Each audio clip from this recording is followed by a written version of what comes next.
Thank you very much, Madam Speaker.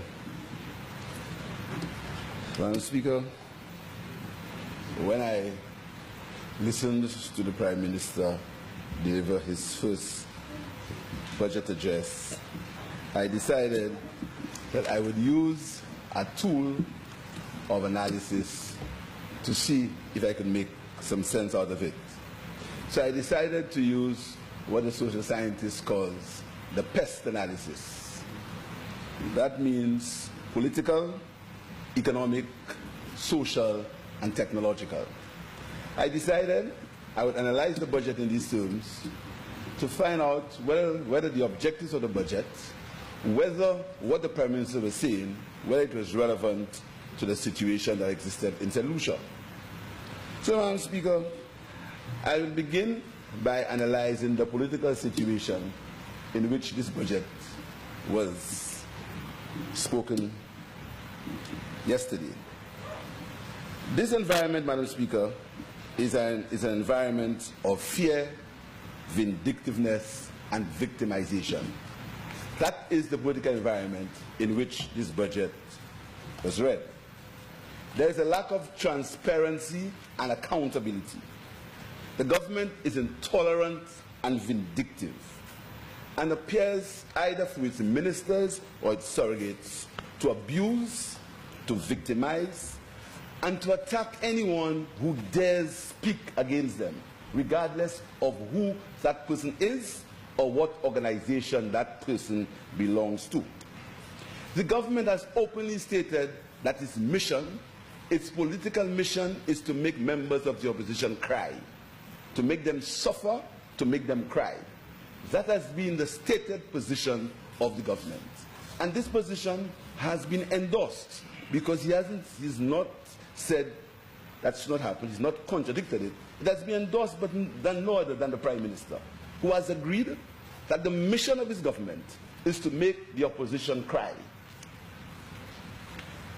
And that crime, no one is spared from that crime. The church, the National Trust, the nice workers, reporters, the cleaners at the Castries Constituency Council, all of them are made to cry. Madam Speaker, it's an environment of revenge. And again, Madam Speaker, no one is spared from that revenge. Even we inside of here, that represents 37,000 people, are not spared from that revenge. And if you use your right to say something, they sit back in their state-funded chairs and tell you, now you know that, and that's why you did now. That is how they respond, Madam Speaker, when you tell them about the atrocities that they commit against the people of St. Lucia. But I want to inform the government, Madam Speaker, that in this political environment, we will never be silenced. The opposition will never be silenced. We will speak the truth, we will speak what the people of St. Lucia want us to see, and we will represent the people of St. Lucia in the way that they seem fit. That is why, Madam Speaker, on the 17th of May, next week Wednesday, we are going to lead a protest demonstration in the streets of Castries to tell the government that we are dissatisfied. And it's not an orange march, Madam Speaker. It's a march of protest. It's a march of dissatisfaction with how they have been running the country. So, Madam Speaker, the environment in which we operate, I want to inform the government that the opposition will never be extinguished. We will never be made to submit. We will never be beaten into submission. We will never be made to be quiet. Regardless of the revenge, regardless of the victimization, regardless of the vindictiveness, we shall never be quiet. We shall not be made to be silent, Madam Speaker. So the government will have no choice but to live with that, Madam Speaker. Madam Speaker, the political environment in which we operate is an environment where the government wants to appear, or they want to make the public believe that the Labour Party did nothing, that we were a government, that we were useless, we did nothing for the country, Madam Speaker. But, Madam Speaker, our party has a proud legacy, a legacy of achievement, a legacy of improvement, and we will remain, Madam Speaker, to live this legacy, and when the time comes, to continue this legacy for the people of St. Lucia. It's been 11 months, Madam Speaker, since the government has been in power. It's been 11 months. And in that 11 months, St. Lucia has never seen so much revenge, so much division, so much vindictiveness, so much lack of transparency. That has never happened in the history of St. Lucia for that 11 months in which this government has been in power. It has never happened, Mr. Speaker. And I heard the Prime Minister speak about civil servants and the public service. The problem, Madam Speaker, with this government is the political interference in the public service. That is the problem.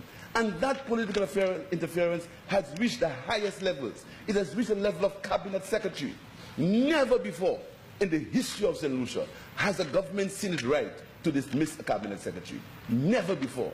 But it's because of this government's vindictiveness that they've seen it right to dismiss a cabinet secretary, Madam Speaker. So, how can a country survive? How can the economy of the country survive? How can the people of St. Lucia have the spirit that is needed to develop St. Lucia in that environment, Madam Speaker? Madam Speaker, this environment is so caustic, it's so filled with vindictiveness and revenge that the government, a surrogate of the government, Madam Speaker, went on public radio and he threatened to bring back the Immigration Ordinance Act number 15 of 1983, or the David England Bill. A bill that the Labour Party saw it fit to remove from the books of the people of St. Lucia. A surrogate of the government has gone on public radio and threatening to bring it back just to handle legitimate dissents. How, Madam Speaker, how can we create a new vision for St. Lucia in that environment? How is it possible to have a new vision? How is it possible to have a new beginning in that atmosphere of revenge and vindictiveness and lack of transparency? Our party, Madam Speaker, has a proud record, a proud legacy. And if you compare our first 11 months to their first 11 months, I will just highlight a few of the things that we did in our first 11 months. Madam Speaker, in our first 11 months, we repurchased the Black Bee lands. We commenced work on the Badalino. We reintroduced STEP. We introduced a $500 bursary for all successful students at the common entrance. We commenced NICE. We commenced SMILE. We stabilized the leadership of the St. Lucia police force by the confirmation of Vernon Francois and other senior members of the force. We introduced the labor code. We introduced the construction stimulus. We introduced an immediate response to black Sigatoka. We had an amnesty at Wasco for fees for people who could not afford. We engaged the business sector to address the ease of doing business. We had a subsidy to minibus drivers. We adjusted the pass-through mechanism to allow for 3 months exchange. We renovated the Tiroche Micro Health Center. We reintroduced the sports program at schools. And I noticed, Madam Speaker, in the Prime Minister's budget, there was only one line relating to sports. We constructed the Dubonnet Bridge, Madam Speaker. And we had a subsidy on chicken feed for $5 per bag. These were a few of the things that we did in our 11 months of government. And if you compare what they did in the 11 months of government, all you'll find, Madam Speaker, is conflict, vindictiveness, revenge, and all sorts of things which I will not want to see in this honorable House. Madam Speaker, what is the economic situation, the economic environment under which the Prime Minister has delivered his budget? Madam Speaker, it's a position where the fundamentals of the economy, as outlined in the budget summary, Madam Speaker, are flawed. The budget will result in the country being in a serious deficit position. Or in other words, Madam Speaker, the country will be in a financial hole for $220 million. That is the deficit that this government is carrying in this budget. $220 million worth of deficits. And if you compare that to 2017, Madam Speaker, you will see that the deficit at the end of 2016 was $62 million.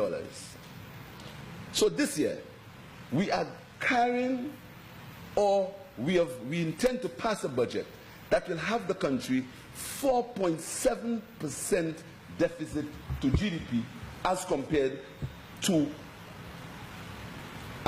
Madam Speaker, to 1.4 when this government inherited the economy of St. Lucia. Honourable Leader of the Opposition, my apologies. I just realized that you'll be on your feet for a while and you do not have the rostrum. Would you like? No, I'm sorry. Thanks.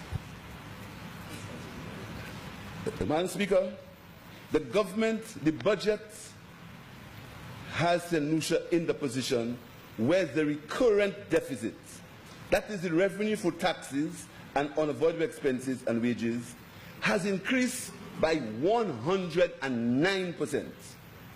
It was $37 million when they got the economy, and they've changed it to minus $78 million, Mr. Speaker, an increase of 109%. This means that this government will have to borrow $78 million to meet its unavoidable expenses. It will have to borrow $78 million, Mr. Speaker, because the deficit, the recurrent deficit, is now $78 million. And these are not figures from the fairy tales.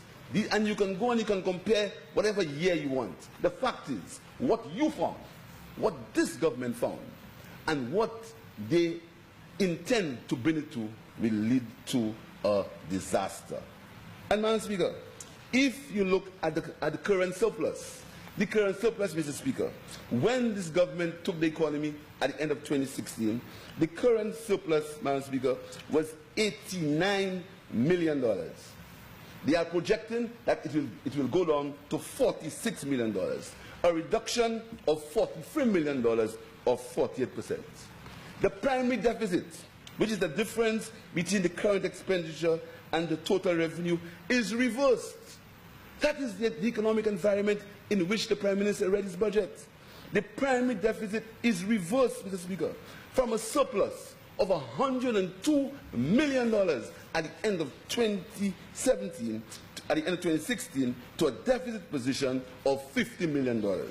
A negative shift, Madam Speaker, of $152.8 million. That is the reality, Madam Speaker, and that's the economic reality in which the Prime Minister read his budget. Madam Speaker, the government intends to borrow to increase capital expenditure by $140 million, making the budget a deficit of $220 million. Madam Speaker, we cannot continue on this trend. And what the Prime Minister hopes for is for a fairy godfather. He's hoping for a fairy godfather to land in St. Lucia and solve all the problems when he, because of the lack of fiscal discipline and the lack of courage to tell St. Lucia, this is a situation that we face, and let us work together to improve it. What he intends to do is to quiet the opposition, to victimize them, to ostracize them, and look for a fairy godfather. Madam Speaker, the budget deficit is real. It's not fabricated, and no amount of flashing mirrors, no amount of bluff and fluff can stop the reality of the deficit that the Prime Minister is leading the country into. There is nothing, there are no arguments. And even though he goes back and he speaks about he likes, Madam Speaker, to talk about 2012, 2013, 2014, 2015, Madam Speaker. Madam Speaker, I just want, I did not intend to do that, but I just want to bring the Prime Minister back to the 2012 budget, when the overall deficit in 2012 had widened to $254 million, equivalent to 7.6% of GDP, from 166.5 million in the year 2010 to 2011. That is the 2012 situation that we inherited. So when he intends or pretends to want to go back and pretend that the economy was in the economy, we are the ones who caused the economy to be where it is, the facts do not substantiate that, because economies are measured in terms of reality. And if you look at the 2016 figures,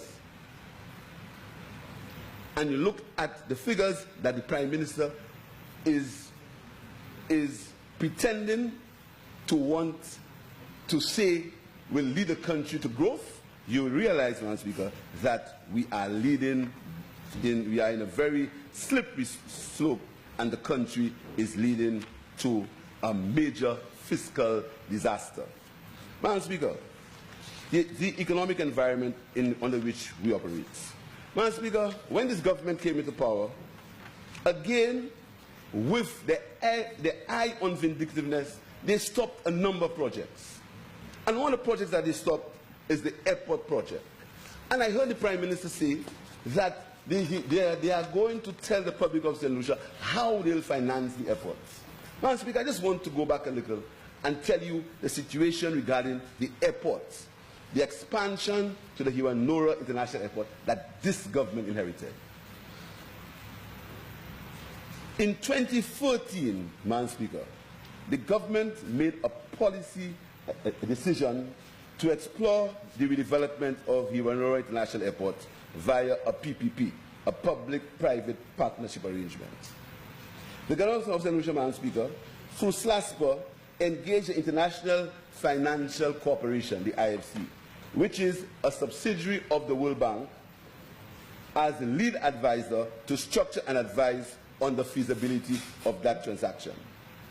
Upon the receipt of a due diligence report from the IFC, Cabinet in 2015, the Cabinet of Ministers approved the IFC when they recommended that we pursue the redevelopment and financing of the Hiwanora International Airport via a PPP structure. That means, Madam Speaker, that the private sector would manage the project, the private sector would finance it, the private sector would construct it, the government of St. Lucia would lease the airports. It was clear.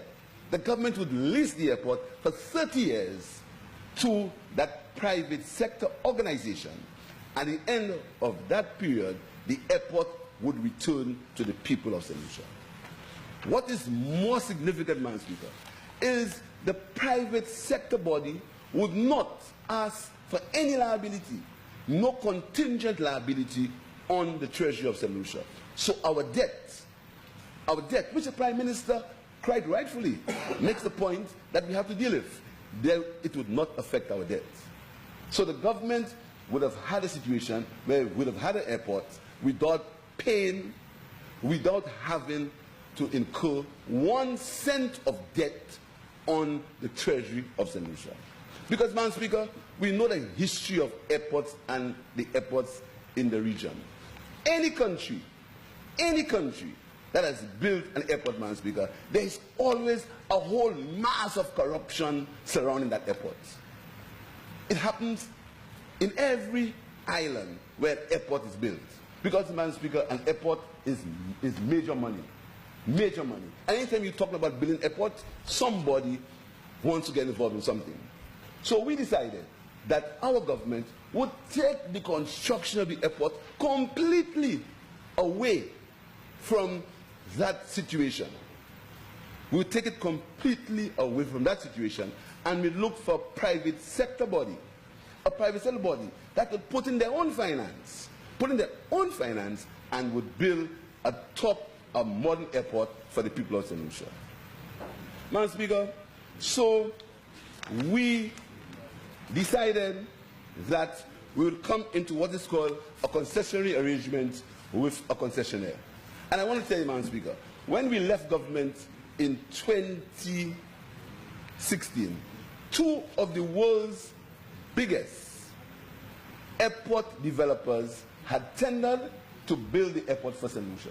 Two of the world's biggest airport developers had tendered to build an airport for the people of St. Lucia at no cost to them.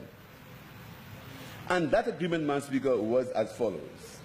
The site and immovable assets of the airport would be leased to the concessionaire for the term of the concession contract and shall remain the property of the government.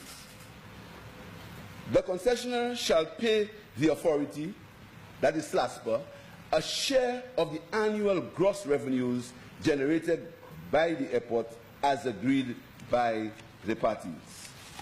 The airport revenues. The concessionaire shall be entitled to collect, receive, and retain aeronautical revenues during the concession period in accordance with the Honora International Airport Development Act and this concession agreement. The concessionaire shall collect and remit to the owner all navigation and communication charges and passenger security charges. So the government would share with the concessionaire the fees charged on the airports. And the concession fee, a concession fee, shall be paid to the government, to the owner, on the 10th business day of each month during the concession period, except for the installment payment during the first month, and shall be based on gross revenue set forth in the monthly unaudited financial statements or the concessionary period for the preceding month. So that means the government would share the returns immediately as soon as the airport is constructed. But, Madam Speaker, in its usual vindictiveness, the government said to stop it. And they did not even have the courtesy to discuss with the opposition what was the rationale why we went into a PPP. But the fact is, let's make them cry. But there are other reasons, Madam Speaker, why this airport development was changed. There are many other reasons, but they will be said in the fullness of time. So, Madam Speaker, if the government had continued construction of this airport, we would have had by this year, October, the airport, construction of the airport would have started. People would have been employed by this October, because at the time, two of the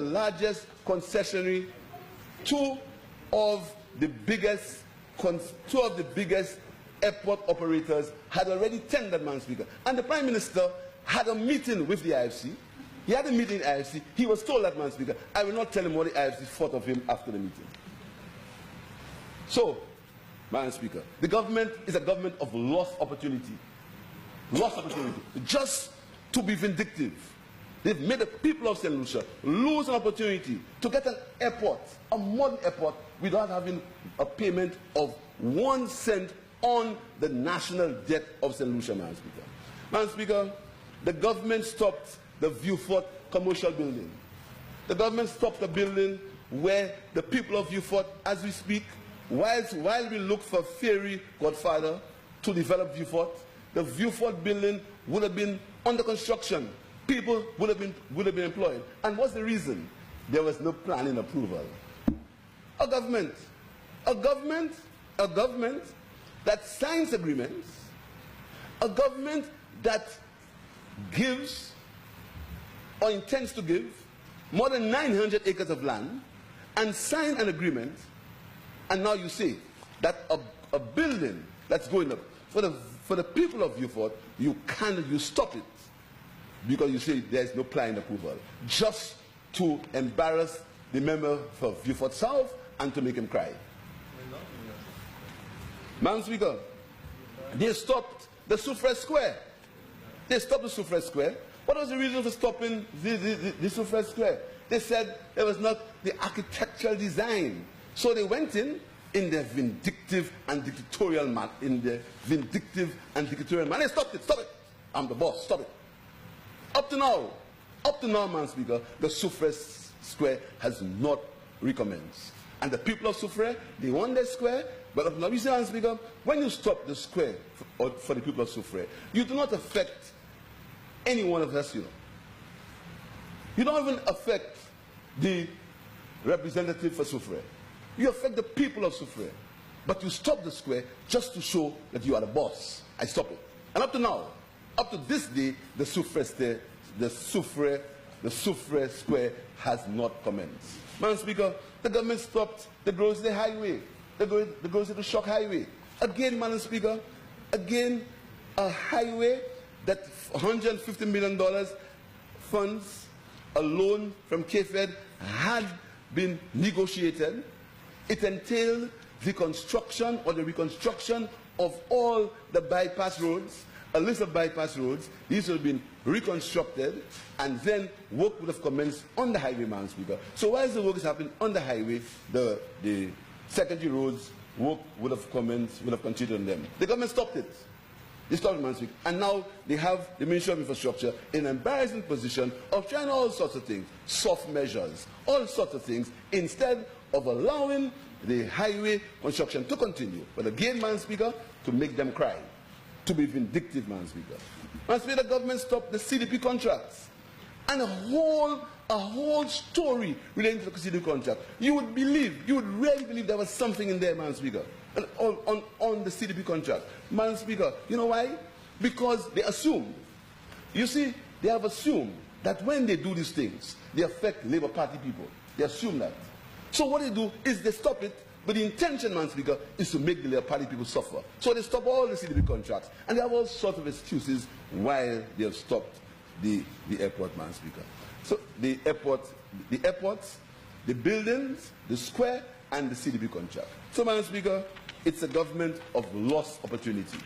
It's a government that has lost opportunity to continue the development of solution, just because they want to be vindictive, and they want to make the people of the Labour Party cry. Madam Speaker, continuing the pest analysis, what is the social environment under which this budget is being read? It's a social environment, Madam Speaker, of conflict.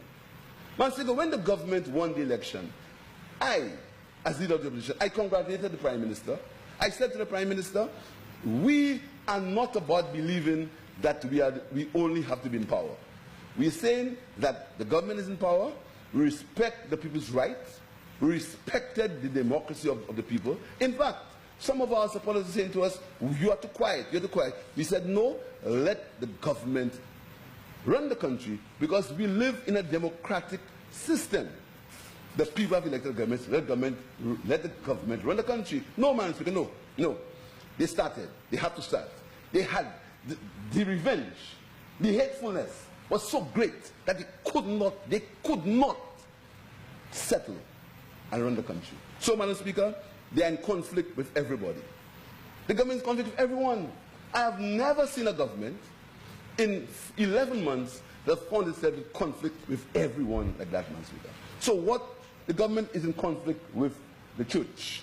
And, Madam Speaker, I'll be the first one to tell you, I'm not going to get involved in playing I'm more of a Christian than anybody else, or playing I'm holier than anybody else, or playing when I die I'll go to heaven and other people will go to hell. All I will say on the church situation, I just want, Madam Speaker, to make a simple quotation. The words of Oscar Romero, the Archbishop of El Salvador. And here's what he said. Two quotations, Madam Speaker. He said, Madam Speaker, that the church must suffer for speaking the truth, for pointing out sin, for uprooting sin. No one wants to have a sore spot touched. And therefore, a society with so many sores twitches when someone has the courage to touch it and say, you have to treat that. You have to get rid of that, Madam Speaker. And that quotation comes from Archbishop Oscar Romero in the book, The Violence of Love. And one more quote from him, Madam Speaker. He says, when the church hears the cry of the oppressed, it cannot but denounce the social structures that give rise to and perpetuate the misery from which the cry arises. This is all I will say, Madam Speaker, as it relates to the conflict between the church and the government, Madam Speaker. But, Madam Speaker, I also want to speak about, just shortly, about the Archbishops of Canterbury and York, Madam Speaker, when in England, when they voiced their concerns about the elections. So the church, so it's not uncommon, Madam Speaker, for the church to get involved in these matters, Madam Speaker. But we sit here and we say that the church is better off under the United Workers' Party. But no surrogate of the St. Lucia Labour Party has ever attacked the church, as surrogates of the United Workers' Party have done in the last 11 months. None of them, Madam Speaker. Madam Speaker, but I want to say to those who profess to be Christian, I want to quote from them James chapter 1 to 26, and it says, Madam Speaker, those who consider themselves religious and yet do not keep up tight rein on their tongue deceive themselves, and their religion is worthless. So this, Madam Speaker, is a social environment under which the church operates under this government, Madam Speaker. Madam Speaker, it's an environment of unacceptable levels of crime. And we will never do like them and blame the government for crime. We won't do that. We will never do it, Madam Speaker. But fact is, there are unacceptable levels of crime in the country. That's a fact. And we must try our best to reduce that unacceptable level of crime. We have to agree and admit to that, Madam Speaker. But we will not do like them. Remember, Madam Speaker, the Prime Minister says, when he was campaigning, are you feeling safe in St. Lucia? Are you feeling safe on the St. Lucia Labour Party? Elect me and I'll make you safe. The same Prime Minister who said he signed for the reduction of gas. The same Prime Minister. Yes, Madam Speaker. So, Madam Speaker, we have unacceptable levels of crime, Madam Speaker. Madam Speaker, we have journalists being called dishonest. Journalists being threatened, Madam Speaker. We have some very uncanny arrests of journalists, Madam Speaker. Madam Speaker, we have talk of hacked emails and tapped telephones. That's the environment in which we operate, Madam Speaker. Madam Speaker, we have uncertainty over impacts. We have not yet got impacts has not come to its logical conclusion. That is creating social unrest. Madam Speaker, the government has failed to create an environment of stability, Madam Speaker. You have political affairs in the public service. I made a point about the cabinet secretary, Madam Speaker. So the government interferes directly in the public service. Government ministers use public servants to go and search people's premises, Madam Speaker. Madam Speaker, this is the environment in which we operate. This is the social environment in which we operate, Madam Speaker. Madam Speaker, the government has a responsibility to create and engender social calm. It has a responsibility not to be fighting, not to be the aggressors, but to be the ones to calm the waters, Madam Speaker. Because that's the government's responsibility. Not to be aggressive, but the government has a responsibility. That is what they say they were elected for, Madam Speaker. But what the government believes is by aggression, they can quiet the opposition.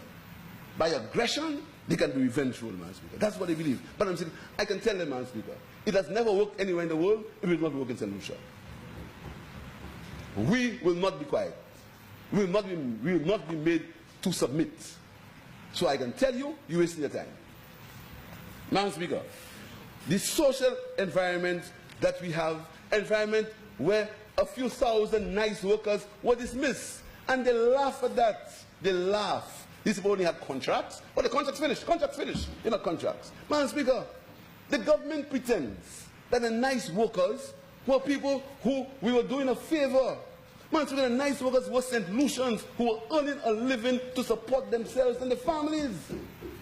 Madam Speaker, and again, the Prime Minister doesn't tell you that there were nice workers who worked at the Transport Board. There were nice workers at the Immigration Department. And if you go to the Transport Board now, you will see lines of people, lines, Madam Speaker, and they complain. If you go to the immigration department, the people that are complaining that things take too long because of the absence of nice workers, Madam Speaker.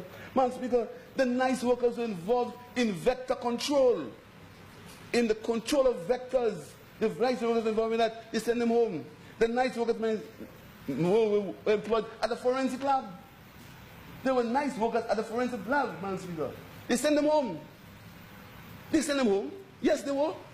At the forensic lab. There were nice workers involved working at doing plain field maintenance. They send them home. There were nice workers working in farmers. They send them home also. And, Madam Speaker, and the sad thing is the government doesn't have any empathy to say, listen to me, we had fiscal problems. The government boastfully, oh, you all had a contract. So, contract is end, go. That is the government, Madam Speaker.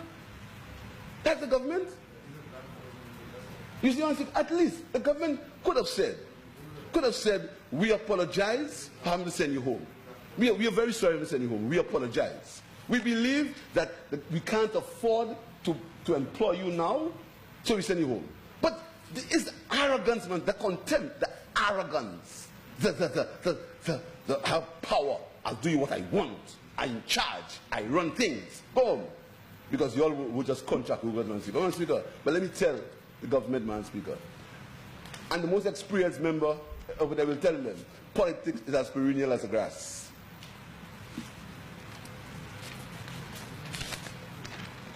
So, Madam Speaker, the social environment in which we operate, Madam Speaker, the social environment in which we operate is not an environment conducive for any development or any growth, Madam Speaker. Madam Speaker, the government is in conflict with the National Trust.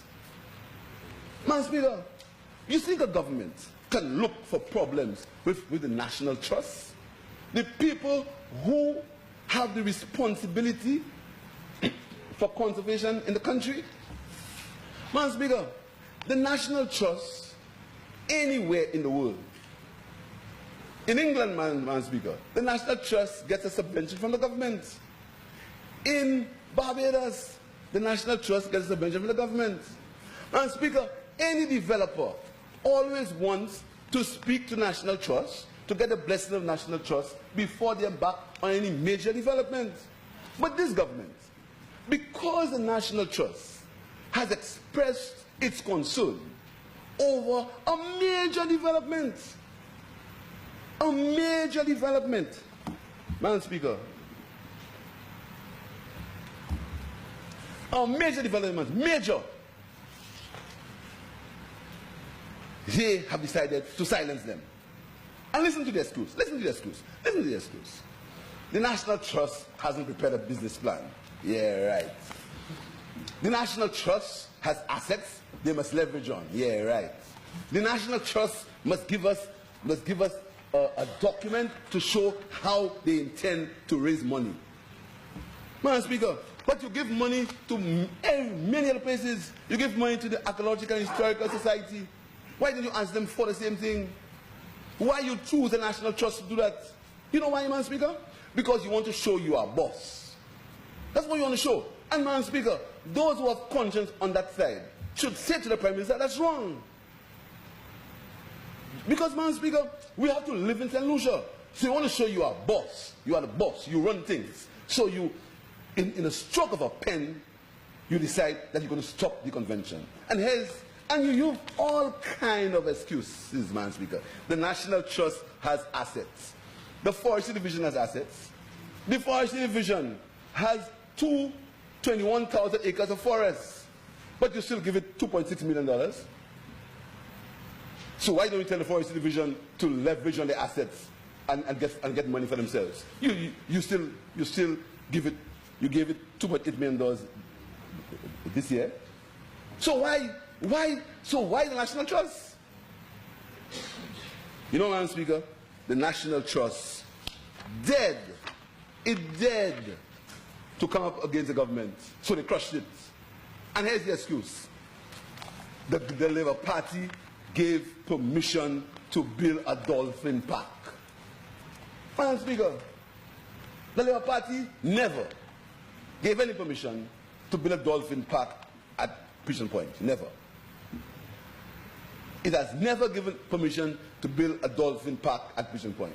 The question is, what the Labour Party, Madam Speaker, gave approval in principle for a dolphin park to be considered an approved tourism project in Canaries. That's what our party did, Madam Speaker. Nothing else. But the normal thing, Madam Speaker, any time you find the government, they blame you. It's not me, it's you. So, anything you speak of, the government always has a right to blame us. Not them, they blame us, Madam Speaker. So, they've come up with this flashing mirror. Oh, you get permission for a dolphin park. Where? But, Madam Speaker, that happened in 2013. But times have changed. Times have changed, Madam Speaker, and the captivity of dolphins has now become a serious problem. Virgin Holidays, Madam Speaker, has said that they will not promote a country with new dolphin parks. Madam Speaker, there have been several articles published about dolphin parks, Madam Speaker. So why can't the government talk? Why can't, Madam Speaker, a government with 11, you say everybody vote for you. The government says everybody vote for you. Why don't you speak to the people who voted for you? So, Madam Speaker, the government has taken this vengeance from the National Trust. And what makes it worse, Madam Speaker, the National Trust was getting involved in the Derek Walcott Museum on Grass Street. And we speak about the inner cities. And, Madam Speaker, that if you go, I don't know if you want to, because some people, Madam Speaker, they only go there near election time. But I pass there all the time, Madam Speaker. I'm there all the time, Madam Speaker. I don't go to any election time, you know. You see, that's the difference between me and them, Madam Speaker. I live what I say. So every day, to go to my home, I go to my constituency. Every day, day and night. I pass through my constituency. I have to face them. Every day, Madam Speaker. So you see, if you go to Grass Street, you will see the Walcott building going up in Grass Street. And you will see how the society has integrated itself around that project. That all the people, all the young guys in the area have integrated around that project, Madam Speaker. And if you go higher up, you will see a park. You will see a park, Madam Speaker. And again, the society has integrated itself around that park. That is part of the renewal, of the revival of the inner city. Yes, Honourable Prime Minister. Madam Speaker, on a point of elucidation, the honourable member has... Prime Minister, it's... I just want to allow to make members bring the point. I have said it before, if it is a point of elucidation,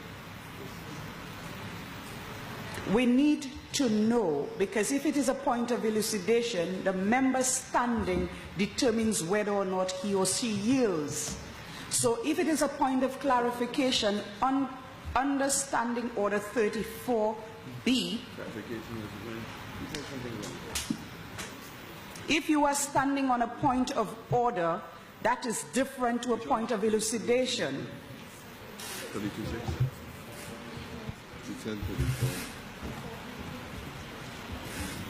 Point of order 34B, Madam Speaker.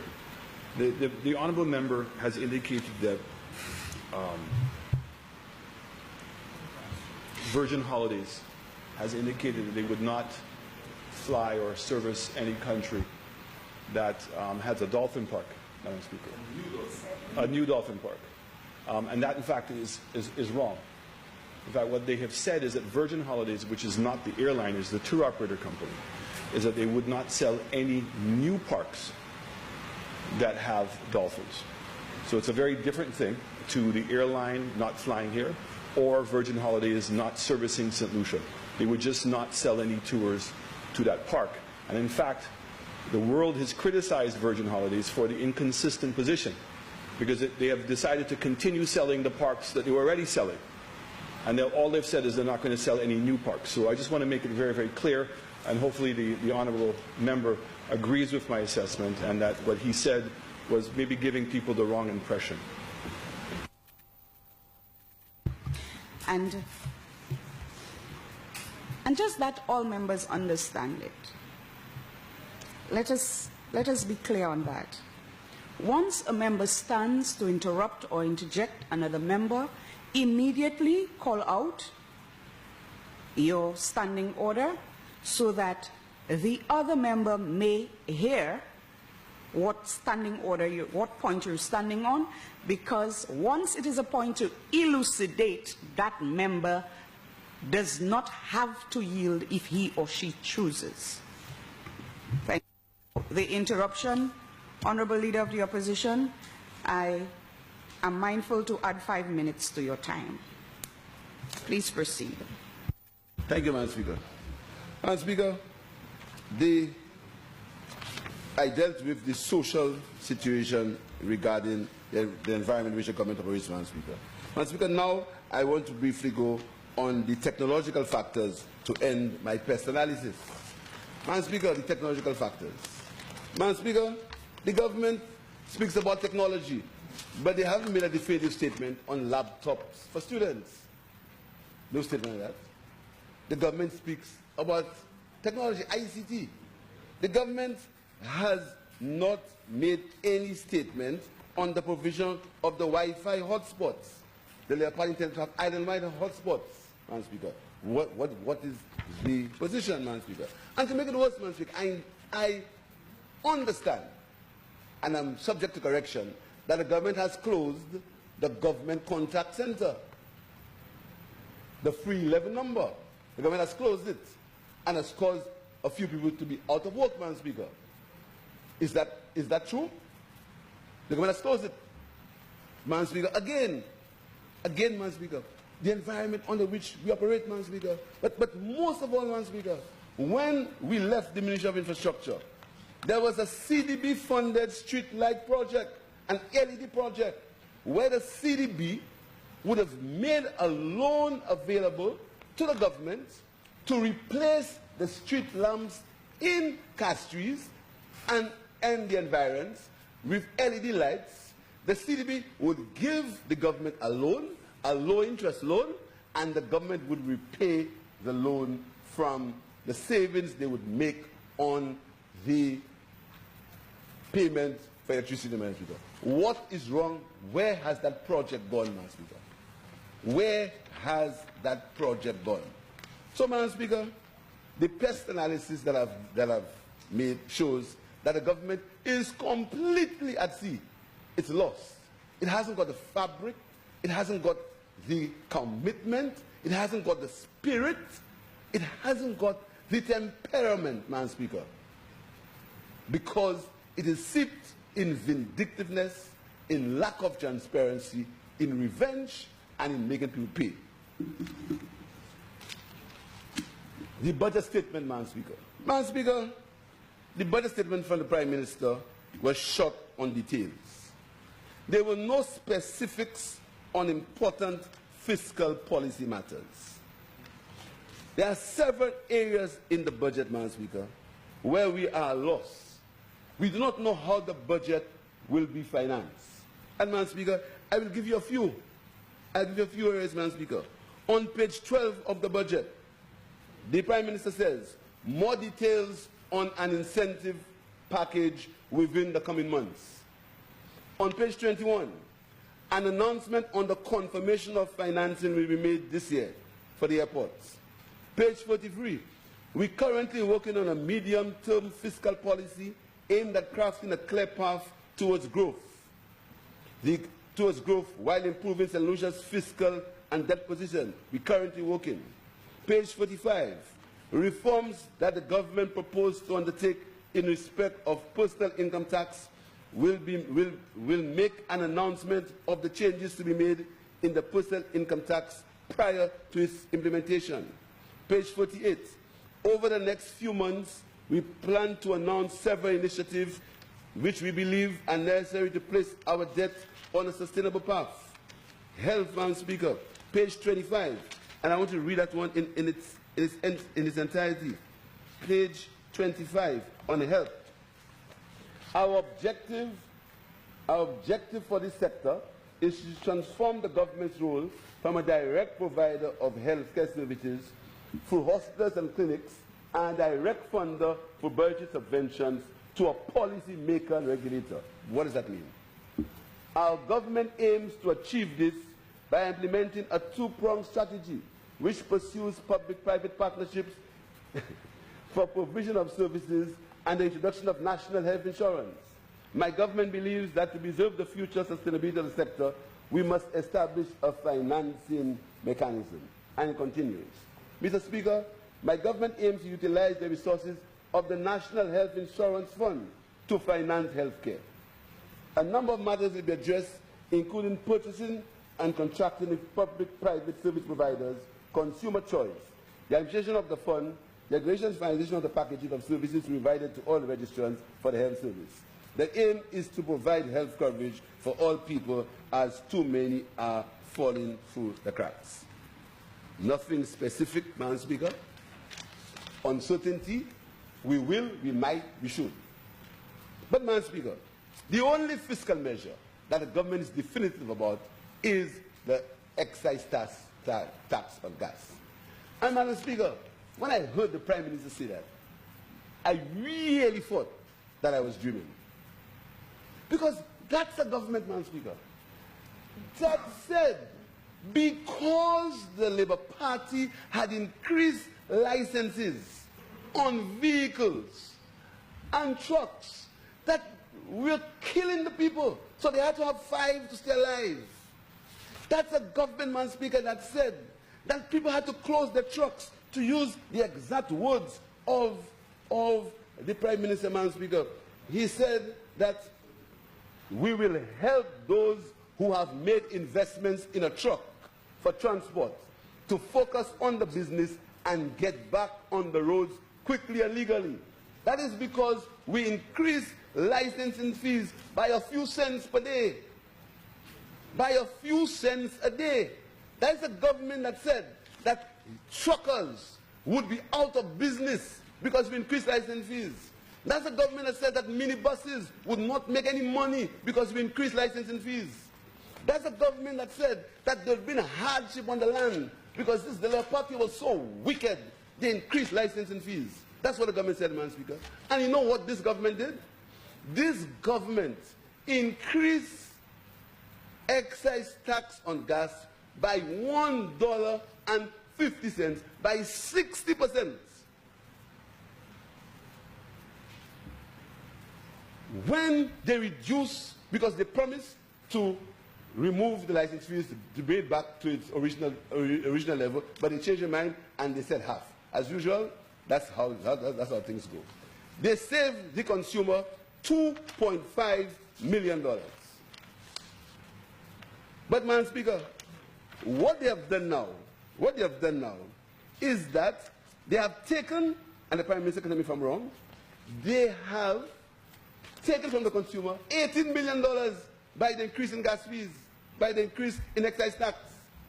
That's the same government, Madam Speaker. This government led a demonstration, Madam Speaker, for license fees, you know. They led an orange march. They said we were making $6.80 per gallon of gas. They led a march. Everybody was involved, Madam Speaker. Not all, but most of them were involved. They said we were brutal, we were wicked, because license fees for vehicles were increased. And these license fees in the region, St. Lucia still has the lowest license fees in the region, even at the time when we increased it. But now, that same government, Madam Speaker, has put a burden on the people of St. Lucia by increasing the excise tax on gas by $1.50. But, Madam Speaker, listen to what happens. They say they reduce VAT by 2.5%, but they increase gas by 60%. They reduce VAT by 2.5%, but they increase VAT by 60%. They reduce VAT by 2.5%. And they boast about it. Oh, more money in the pockets. The money doesn't go in the consumer, it will go in profit. Oh, well, 2.5%. But they have increased the price of petrol by 60%. Now, let me preempt them. Let me preempt them. Let me preempt them. Let me preempt them. Because I know, I'm here long enough to know what you will say. I know long enough. In spite of what price gas is on the international market, the consumer of St. Lucia will pay $1.50 more for it. In spite of the price of gas of oil on the national market, the consumer will pay $1.50 more for it. But you made the point that because licenses went up by a few cents per day, that it will cause chaos and confusion in the country. But let me tell you what the increase in gas will cause in the country. Honourable Member, you now have 15 minutes within which to complete your presentation.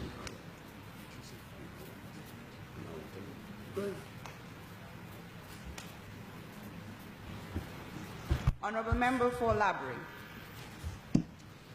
Madam Speaker, I move for the invocation of Standing Order 3210 to allow the Leader of the Opposition to conclude his presentation, an additional 1 hour. Honourable Members, the question is that Standing Order 3210 be invoked to allow the Leader of the Opposition an additional 1 hour within which to conclude his presentation. I now put the question. As many as of that opinion say aye. As many as of a contrary opinion say no. I think the ayes have it. The ayes have it. Honourable Leader of the Opposition, your now concluded time is, anticipate, is 6:35. Thank you, Madam Speaker. Madam Speaker, I'm standing Order 34B, on a point of hallucination. The Honourable Minister, the Honourable Member, has indicated that the gas price is going to go up, or the suggested $1.50 increase is going to increase the gas price by 60%. I don't know how the Honourable Member arrives at that, and I would love him to explain his mathematics on that, because that is completely erroneous. That's what he said. He said that the price is going to increase by 60%. So I mean, the gas price now is $10. He's suggesting the price is going to go to $16. I don't know how that mathematic works, and I would love an explanation of that, Madam. Madam Speaker, I will allow the Prime Minister to interrupt me, because his interruptions can be easily dealt with. The government made $2.50 on every gallon of gas. So when you work the price out, $2.50 was given to the government. You have increased that to $4. That means you have increased it by $1.50. $1.50 is 60% of $2.50. So the tax is not going on the gas. Yeah, it's not right. Yes. The bottom line is that the price of gas will go up by $1.50 per gallon. That's the point.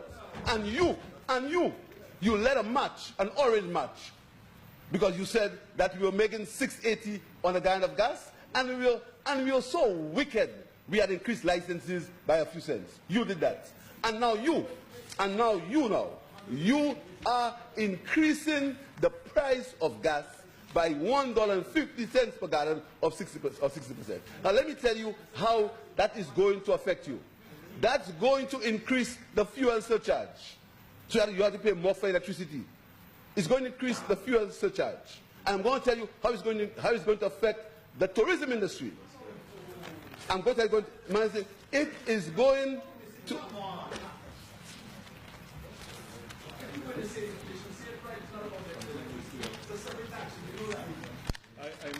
The fuel charge will go up because you've increased the excise tax on gas. You've increased the excise tax on gas, so the fuel surcharge will increase. And further, Madam Speaker, it will increase. It's even worse. The distributors, the people who have their bread vans, will have to pay more for gas. The people who sell groceries in Bouton and in Anse-la-Vedie will have to pay more for gas. That's right. The people, the minibus drivers, that you increase the fees by that you cause in your income to get $440,000 for them in fees, in terms of rule ban fees. The price of gas for them will go up. I'll give you an example. You see, that's the flashing mirrors that you get involved in. You never want to admit the facts. You increase the price of gas by $1.50 per gallon. Admit it. That's what you did. Yeah, but and you boast about it. Yes. Madam Speaker, let me tell you what will happen. Let me give an example from a minibus driver. And some of them here know a lot about minibus driving. Madam Speaker, if you have a minibus driver puts 18 gallons of gas on an average in his vehicle, he puts 18 gallons of gas in his vehicle, Madam Speaker, he'll have to pay an additional $27 per day for gas, $135 per week for gas, $540 per month for gas. That is what you've done to minibus drivers.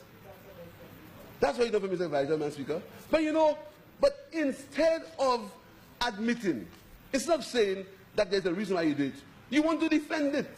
And that's the arrogance of the government. The government is never wrong. Even though people are suffering, they have a right to make people suffer. They have a right to make people cry. So you have now, so the poor people now, the poor people that you say you reduce the price of VAT for, the poor people that you say you reduce the price of VAT, they now have to pay more for the goods and the services because you've increased the price of gas. Once you've increased the price of gas, you've increased the price of everything in the country. So you've wiped out, in one solid swipe, you've wiped out the 2.5% that you reduced the VAT by. That's what you've done. That's what you've done, Madam Speaker. And you made the point that when the license fees, Madam Speaker, the license fees that we increased by a few cents per day, the incidence of that tax was only on people who own vehicles and trucks and heavy equipment. That's where the incidence of tax was. But when you increase the price of gas, everyone in the country suffers. Everyone.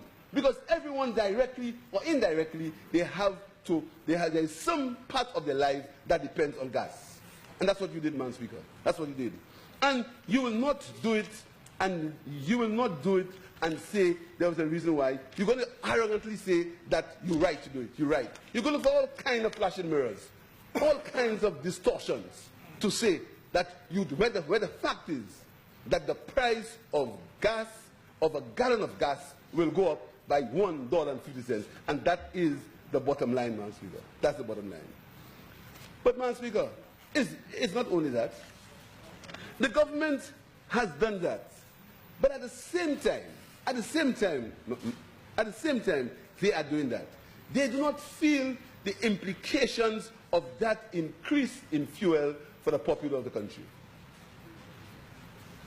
But they've removed the subsidy on flour, rice, and sugar. And I'm coming to that because the Prime Minister said that the $4 million subsidy had removed is because the price of these commodities was going down and the supply warehouse was making money, so they would absorb these increased costs. But it's the same Prime Minister who says he intends to do something with the supply warehouse. If the supply warehouse is doing well, if the supply warehouse is operating at a profit, so you no longer have to have the subsidy on these important commodities, why interfere in it? Why interfere with it? Again, flashing mirrors. You said in one breath that it's doing so well because you removed the subsidy, but then you are interfering in it. But, Madam Speaker, to make it worse, Madam Speaker, the increase in the price of gas may affect the cost of bread. It may affect the cost of bread. Because now, what I know they will say is that the price of gas was $16 and now it's $13. That is irrelevant to the argument. The market finds its own level. That's irrelevant. So when the price is $16, the market operates at a particular level. When the price is $10, the market operates at a particular level. So anytime you increase the price, you affect the cost of living, you affect the cost of living, and you affect the quality of life of the ordinary people in the country. Madam Speaker, the Prime Minister, again, very frequently talks about closing down of state enterprises. Very, very frequently, Madam Speaker. He says, close the marketing board, close the marketing board, close the fish marketing corporation, close Radio Solution, close it. Madam Speaker, people who work there, it's not robots, People work in these institutions. Robots don't work there. People work there. When you send them home, Madam Speaker, it is alleged, and I won't do like you. When somebody committed suicide, when you're campaigning, you always say, is labor do that? It's alleged, Madam Speaker, that a man died in Choiseul because he lost his nice job. It's alleged. But you are flippantly saying that you will close close all these institutions. That you will close Radio Solution. You will close the marketing board. You will supply. You will look into the supply warehouse. You will close which one again? Fish Marketing Corporation. You've never said that you will have some counseling for the people who lost their jobs. You will have a proper separation package. You will get the people some counseling. You'll talk to them because they are human beings, not because that you are fortunate and it doesn't affect you. Most people, Madam Speaker, their salary is all they have. They have no salary. They have no savings. Most people live on their salaries only. So when you very flippantly say, you'll close it down. But, Madam Speaker, I have a suggestion to the Prime Minister. But as usual, they will not take it. Why can they look to merge the marketing board with the fish marketing corporation? Why can't they look to allow the marketing board to run the abattoir in Beaufort? No, I forget, they're moving the abattoir. I forgot that.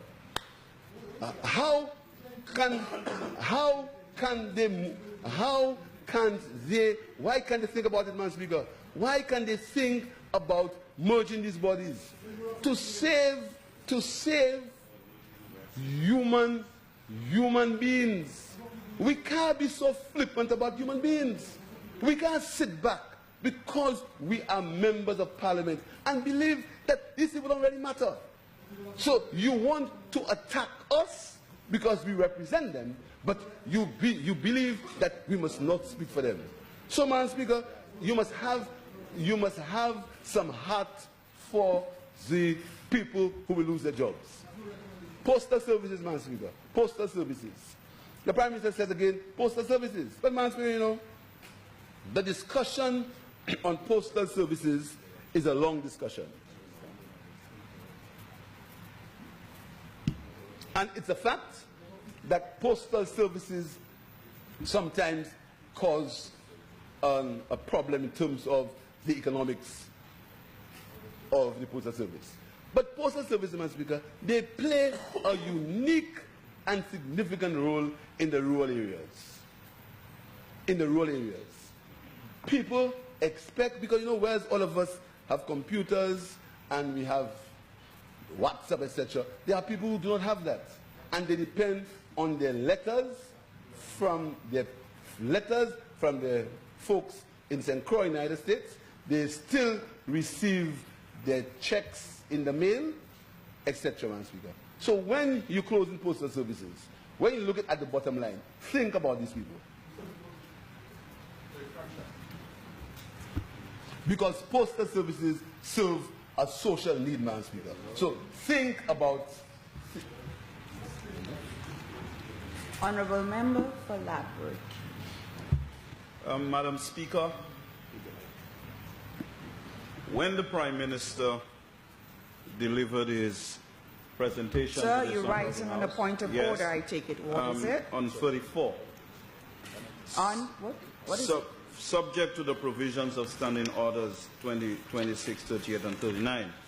A member shall interrupt another member except, and it speak about a point of order or on a point of elucidation. And I would appreciate if this Honourable House would allow the Leader of the Opposition to make his presentation without interruption, in the same way that we granted the Prime Minister last evening. Thank you. Honourable Member, I think the correct standing order is 40.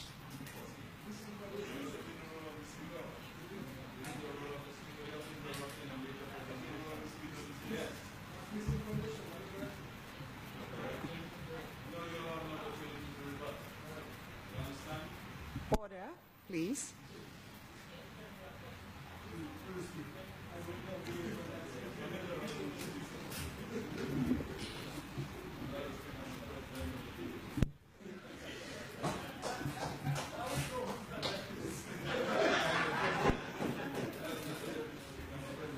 I thought my light was on.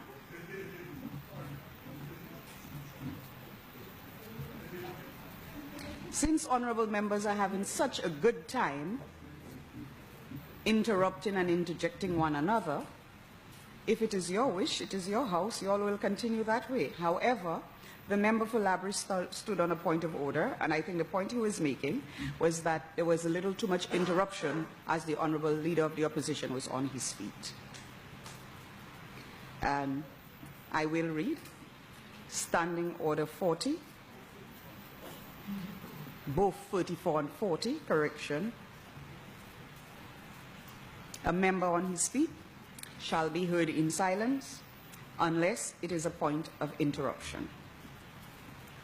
Please proceed, Honourable Leader of the Opposition. Madam Speaker, what I'm speaking of too is the human cost of these people losing their jobs.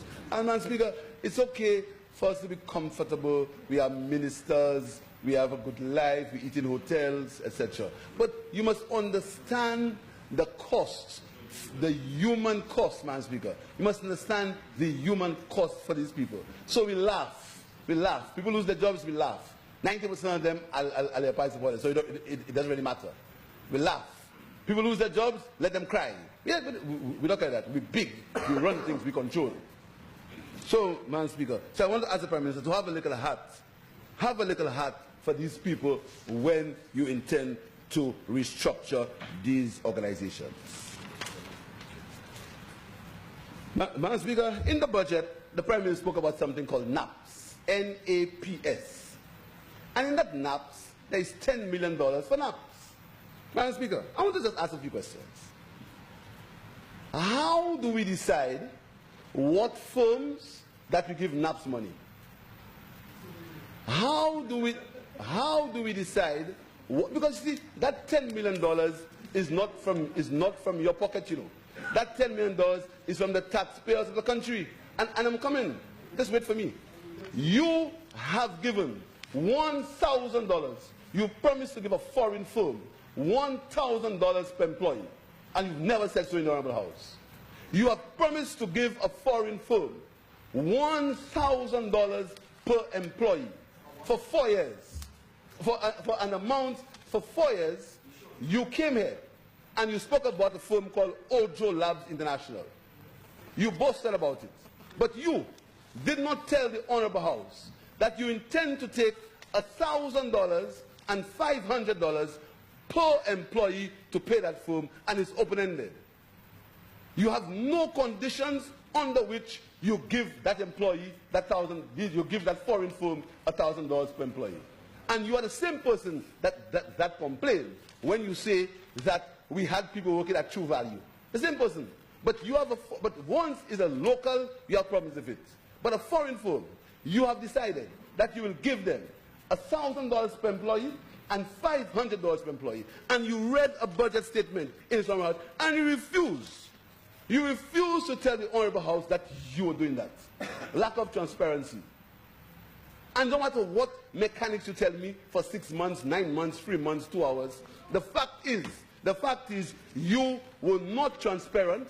You did not tell this Honorable House that when you spoke about artificial intelligence and Ojo Labs, you had also decided that you would give employees of Sailwinds Limited and Crowland Al Limited $1,000 per employee and $500 per employee.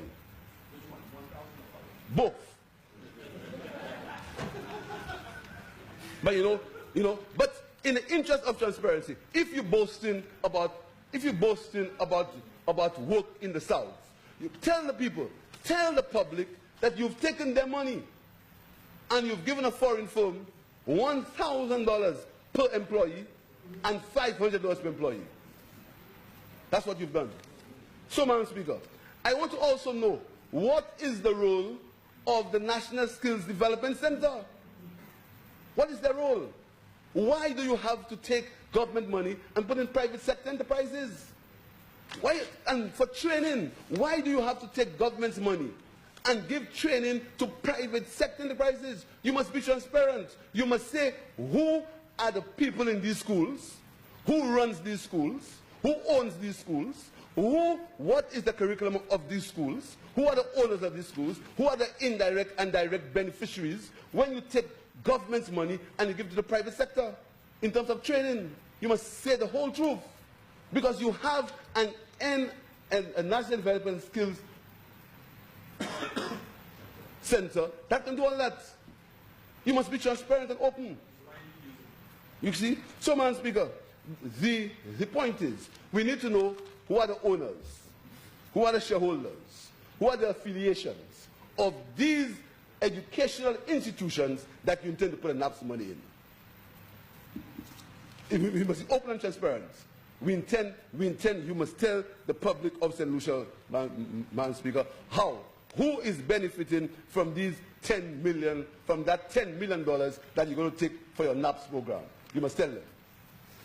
Yes, Madam Speaker. Madam Speaker, and you know, this special Ojo Labs International firm, they operate in a free zone. They are in a free zone, Madam Speaker, and they have natural incentives from the free zone. But this government has given them more incentives to buy boats and cars.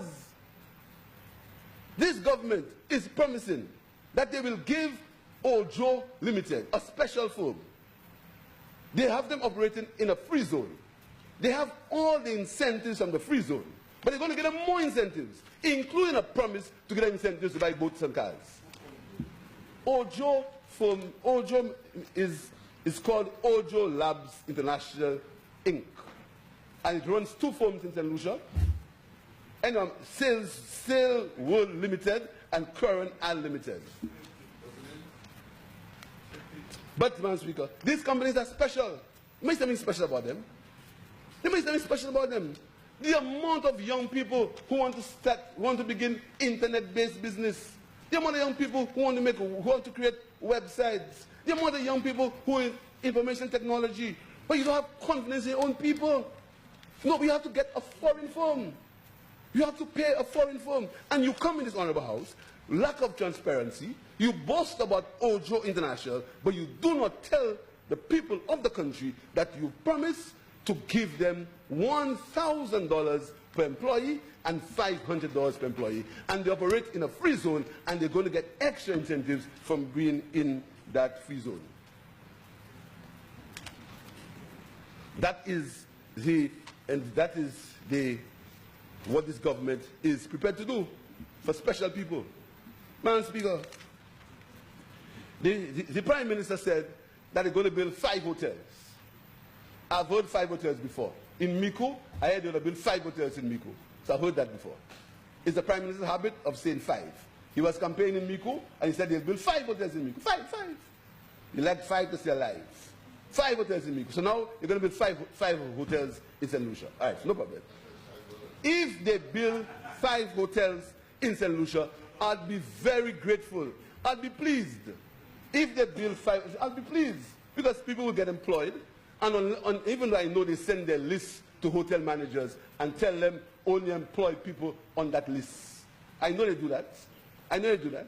But I'll be, because you see, even though when UWPs get a job, Madam Speaker, there is something called Everybody benefits because the UWP have a Labour boyfriend or Labour girlfriend or Labour godchild.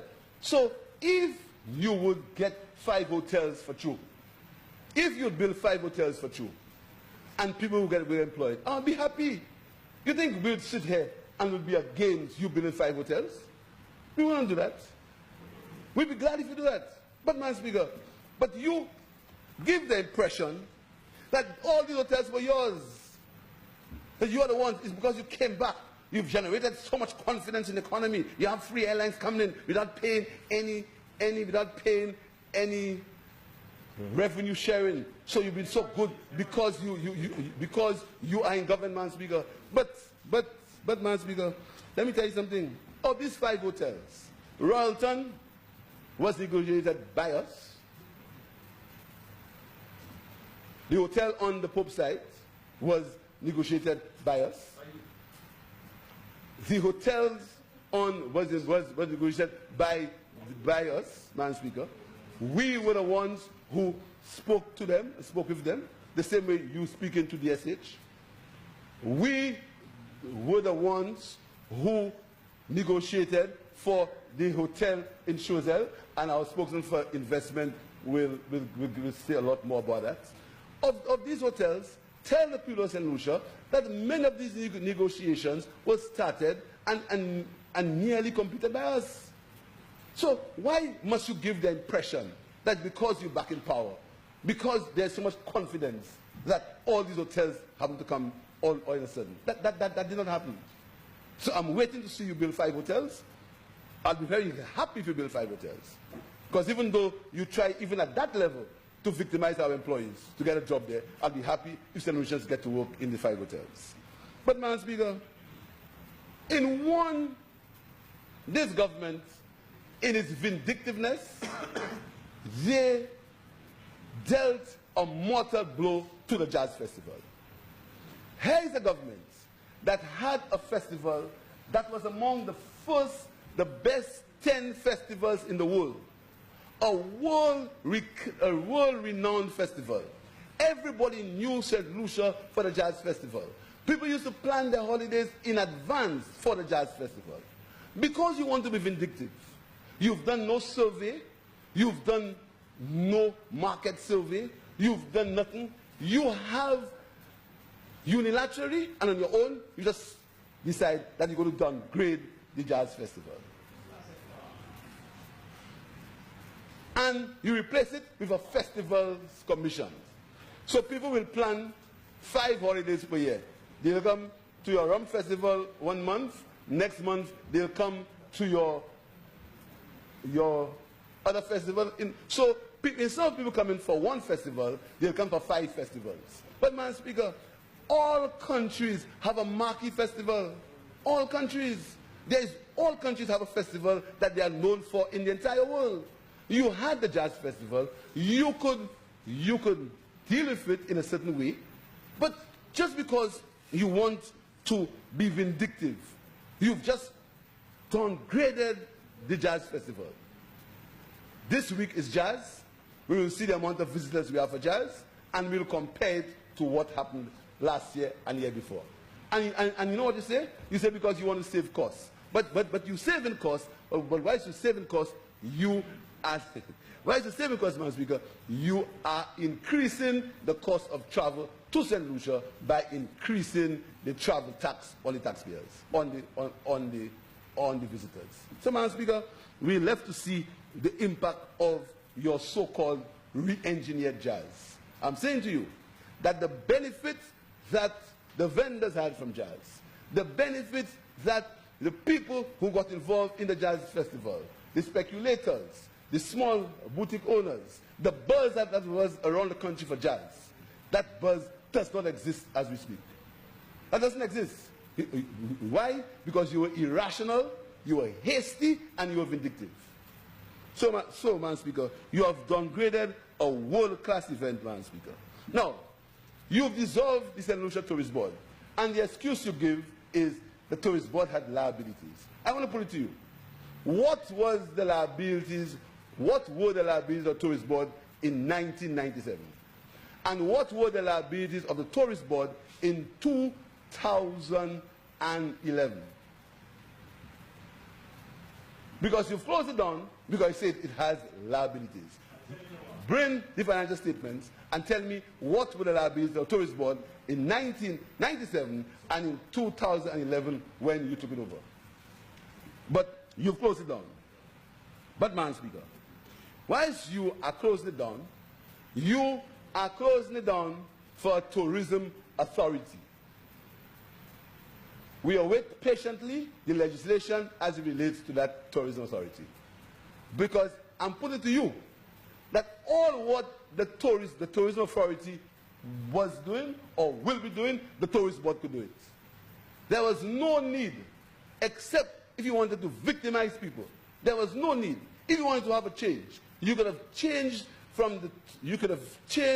the apparatus as in terms of staff, etc., in the Tourist Board without dissolving the board as it existed. But again, you want to target certain people. So you dissolve a whole house, a whole board to target certain people. This government will burn a house to kill a rat.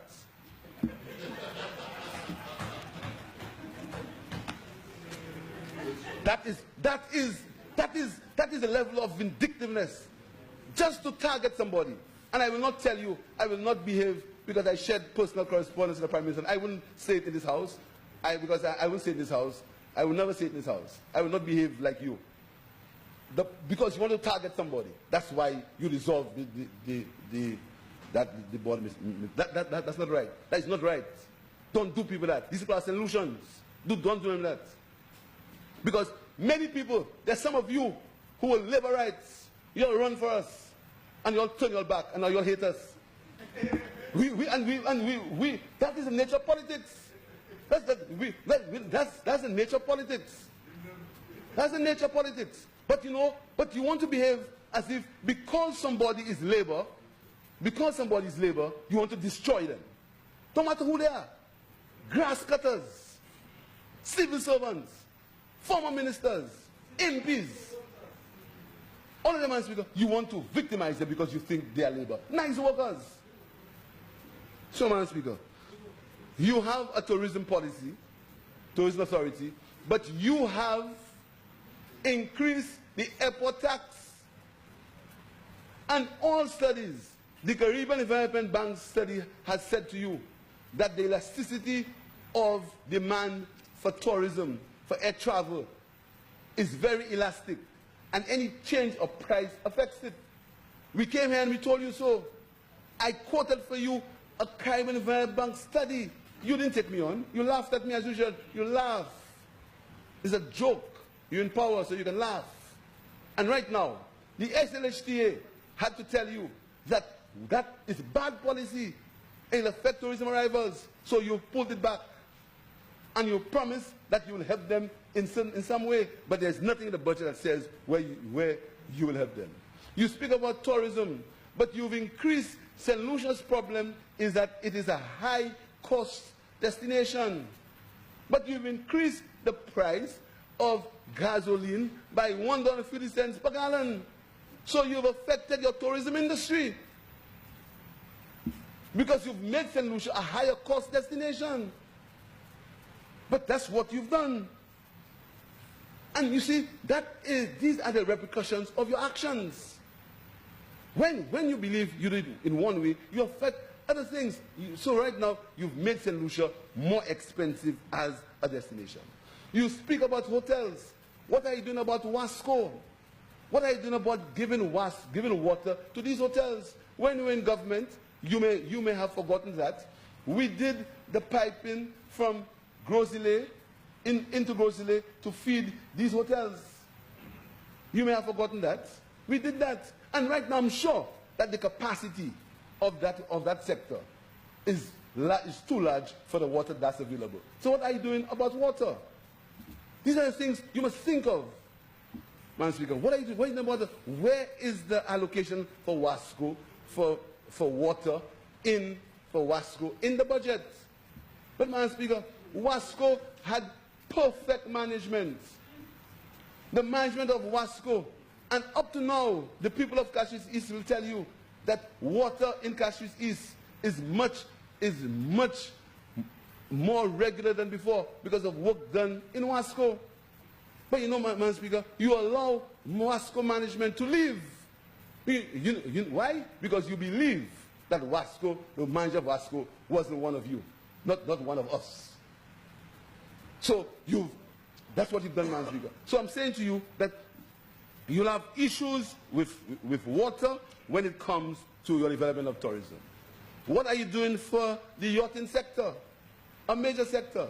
What are you doing for the yachting sector in your tourism plan? Nothing about that sector. Another important sector, Madam Speaker. So I'm saying to you that even in tourism, the tourism that you proclaim that is your engine of growth, you have serious shortcomings in that regard. So, Madam Speaker, I want now to briefly deal with DSH.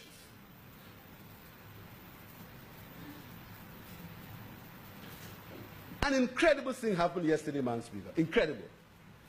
Incredible.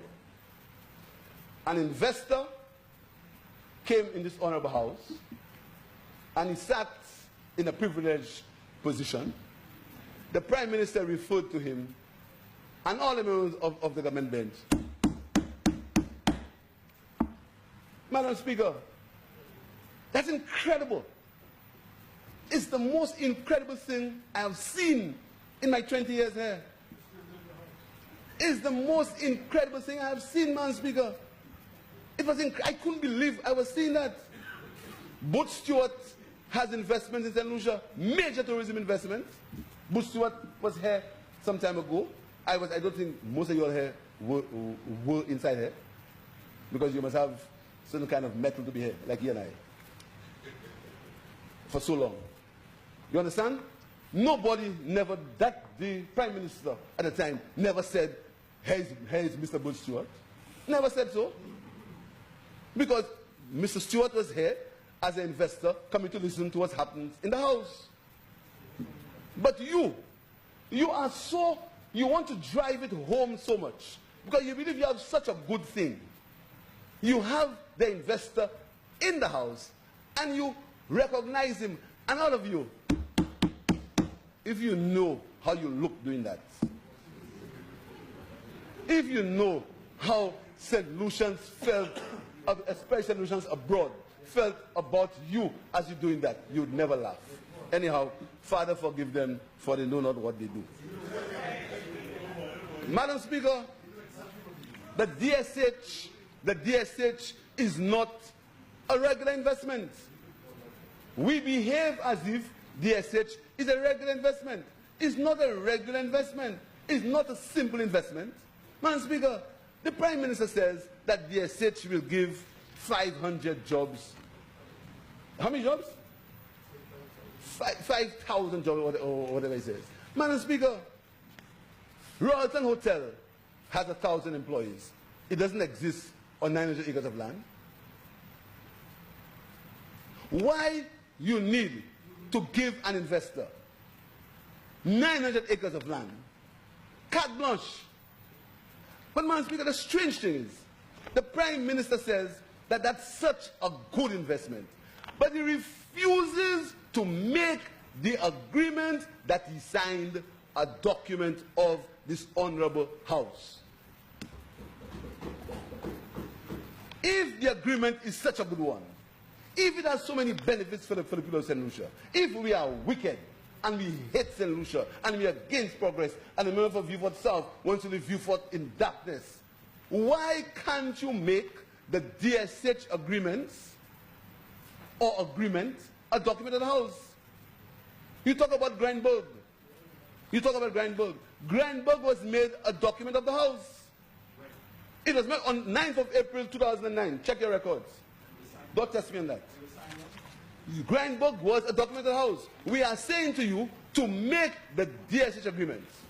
The DSH, if you say it's false, make it a document of the House. If you say it is not the right document, make it a document of the House. So, Madam Speaker, since you refuse to make it a document of the House, I have now copies of the document that was on the internet. I have copies of the document that was on the internet in my possession. the government has not said that that document is wrong. So I'm assuming, and I'm presuming and assuming, that since this document on the internet has the signature of the Honorable Prime Minister and a gentleman called Chang Si-po on one, and Teo Aking on another one, and the document has, on this other one, it has the signature of Alan M. Shasley, Pinkley Francis, Teo Aking, and something I don't understand. Since these documents are in circulation, I am going to quote from them. I'm going to quote from them. And I want you to tell me that what I have quoted is not right. Because you refuse. You refuse to make, and there is precedent to that.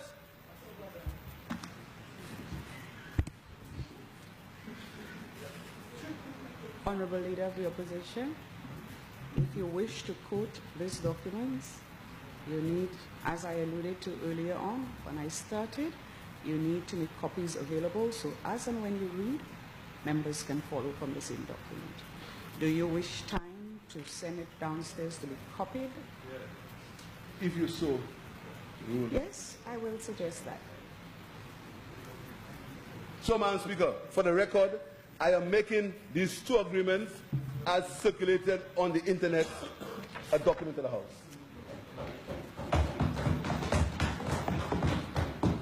So, Madam Speaker, whilst we await that document from the House, I will continue with my presentation, Madam Speaker. You see, Madam Speaker, the Prime Minister said that our heritage, our patrimony is in our credit what? Our credit ratings. That's where our patrimony is. But, Madam Speaker, the people of Beaufort have a rich history. And for those who do not know, let me tell you something about the history of Beaufort and the history of the lands in Beaufort. There is something about the lands in Beaufort that has great historical value, Madam Speaker. Madam Speaker,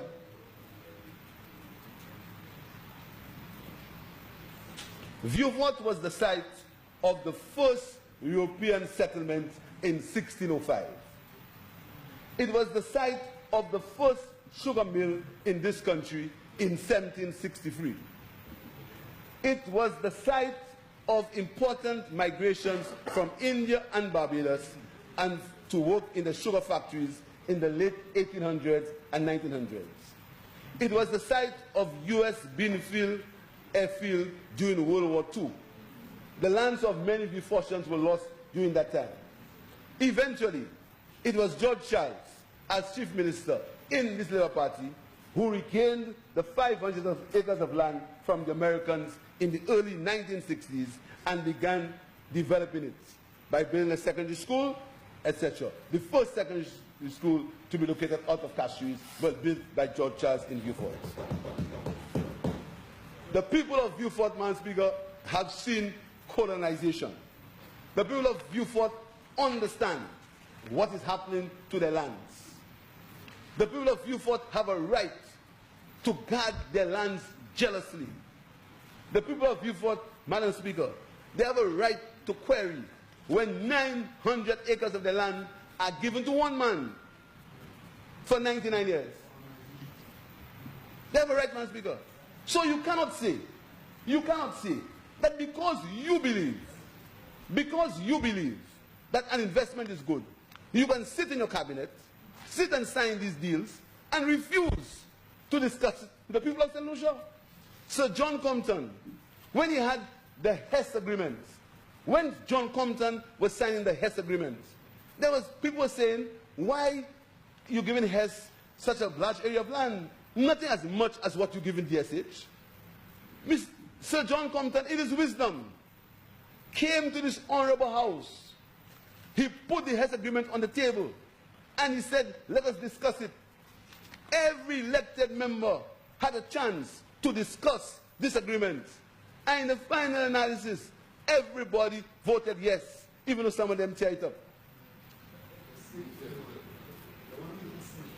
You understand? So, Madam Speaker, what we are saying to this government is if you have such a good agreement, if this agreement will transform the face of Beaufort.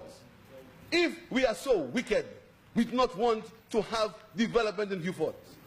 If you want to do so many things of Beaufort, bring the agreement to this honorable house, or say to the people of the country that the agreement that's been circulated on the internet is false. It wasn't me who put it there. I don't know who put it there, but it's the internet. The agreement on the internet is false. What you've signed is wrong. And this little party is lying. Madam Speaker, on a point of order 34, I rise 34A to say, Madam Speaker, that unless my learned colleague can show the authenticity of the document, then he cannot present it. I have not said, the government has not acknowledged that that information is correct. So therefore, unless he can substantiate to you, Madam Speaker, that he knows who the author and the authenticity of that document, I have to say that he cannot submit it to the House. You can't just take a document from the internet and claim it to be an authentic document, and we're going to bring it to this honorable House. He cannot do that. The government's position has been that we have signed a confidential agreement, and we have not acknowledged in any way that the documents that are in circulation are correct, Madam Speaker.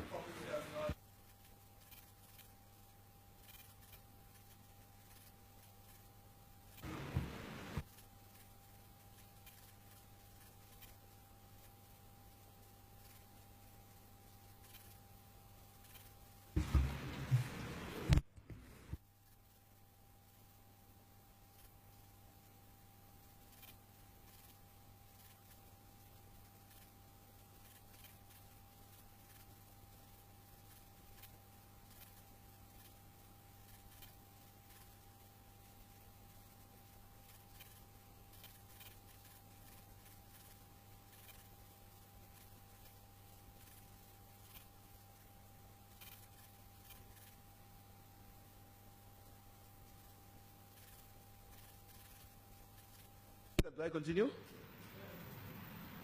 Please bear with me. Not yet, please.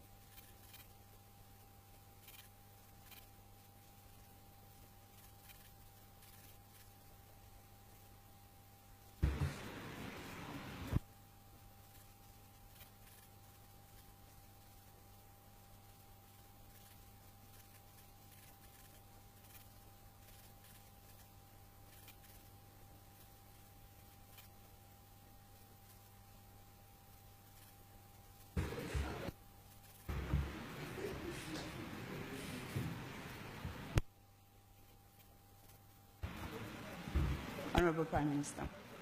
Madam Speaker, I ask if we can adjourn the House for 15 minutes. Honorable members, the question is that this House be suspended for 15 minutes. It is time that I believe that I need. Thank you. As 15 minutes, as many as of that opinion say aye. As many as of a contrary opinion say no. I think the ayes have it. The ayes have it. This House is suspended for 15 minutes. We shall return at 6:25. All right. Speaker, will I get my time?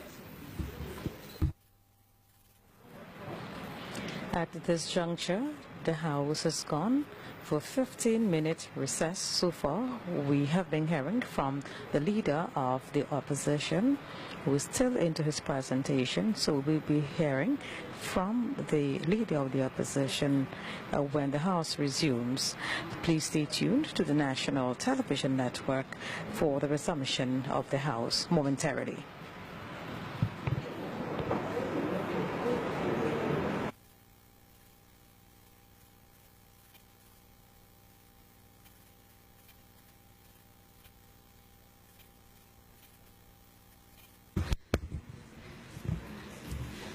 Honorable members, when the when the House last rose, the question before it was that the Appropriation 2017-2018 bill be read a second time. At the point, as well, the Honourable Leader of the Opposition was on his feet. And on the issue of whether the document referred to by the Leader of the Opposition, the Honourable Leader of the Opposition, can be made a document of the House, my ruling is based on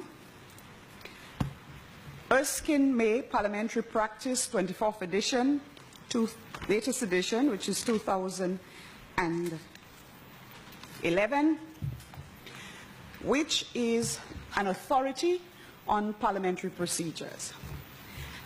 I will read on rules governing the contents of speeches, citing documents not before the House,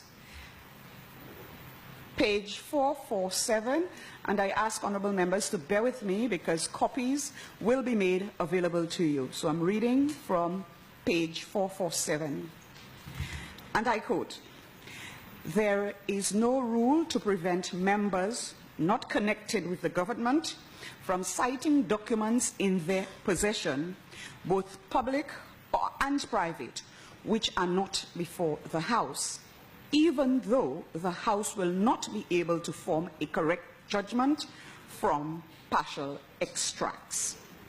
At this juncture, I wish to say the Honourable Leader of the Opposition can lay his documents. However, the document, we have to understand that we live in a digital age, and the document being on the internet would be a public document. That being said, we cannot know one. That does not mean that this attests to the veracity of the document.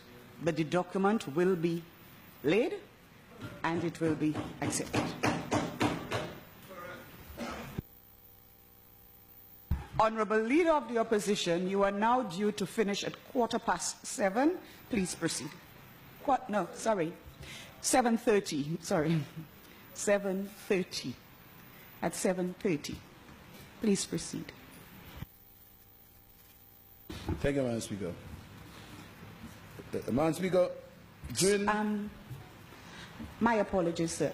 The documents also, we're just making the last set of the second batch of the documents. As I understand it, there are 2 sets of documents referred to, and they will be circulated to all members. Thank you. Madam Speaker, during an interview on Choice Television, the Prime Minister admitted, answering a reporter in the program 21 Questions, that the document was an authentic document. And also on October 19th, the Prime Minister also admitted that he intended to make the document public until it was leaked. So I don't see any reason why that must happen. Anyhow, Mr. Speaker, these are the words of the Prime Minister himself. He said he acknowledged that the document was an authentic document, twice in the public domain. He acknowledged it in 21 Questions and speaking on a show with Timothy Polio on October the 19th, Madam Speaker. Madam Speaker, the DSH agreement is no ordinary agreement. It involves 900 acres of land in the south of the country. Madam Speaker, any such agreement that involves such a substantial amount of land, that involves the dislocation and the relocation of people, the Bon Séjour farm has to be relocated. The abattoir has to be relocated. The dump has to be relocated. There are questions on the stadium. It involves the lives of people, farmers. There is something called the equine disease-free zone.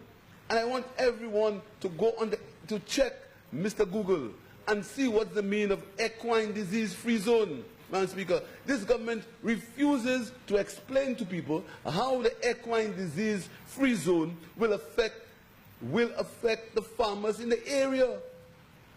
There is no special law for the government of St. Lucia. The equine disease free zone is an international law. If the government intends to build thoroughbred horses, as they say, and to give people jobs to clean them, you have to ensure that the equine disease free zone is followed, because these thoroughbred horses will not be housed in St. Lucia if there is no equine disease free zone. There are serious issues, Madam Speaker, as they relate to this DSH program, Madam Speaker. Madam Speaker, this government wants to pretend that we are against investment. How can we be against investment?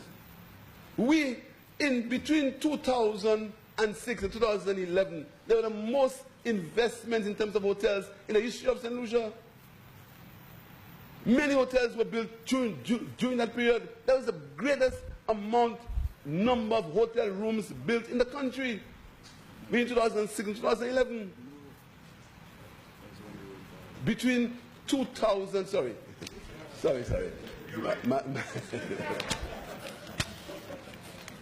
Between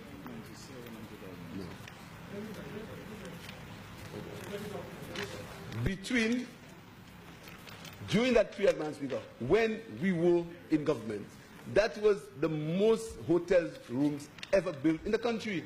Many hotels, I can mention, I can name them, Madam Speaker. So we are not against investment, but we are saying it cannot be investment at all costs. You cannot give up 900 acres of land to one man for development. You can't.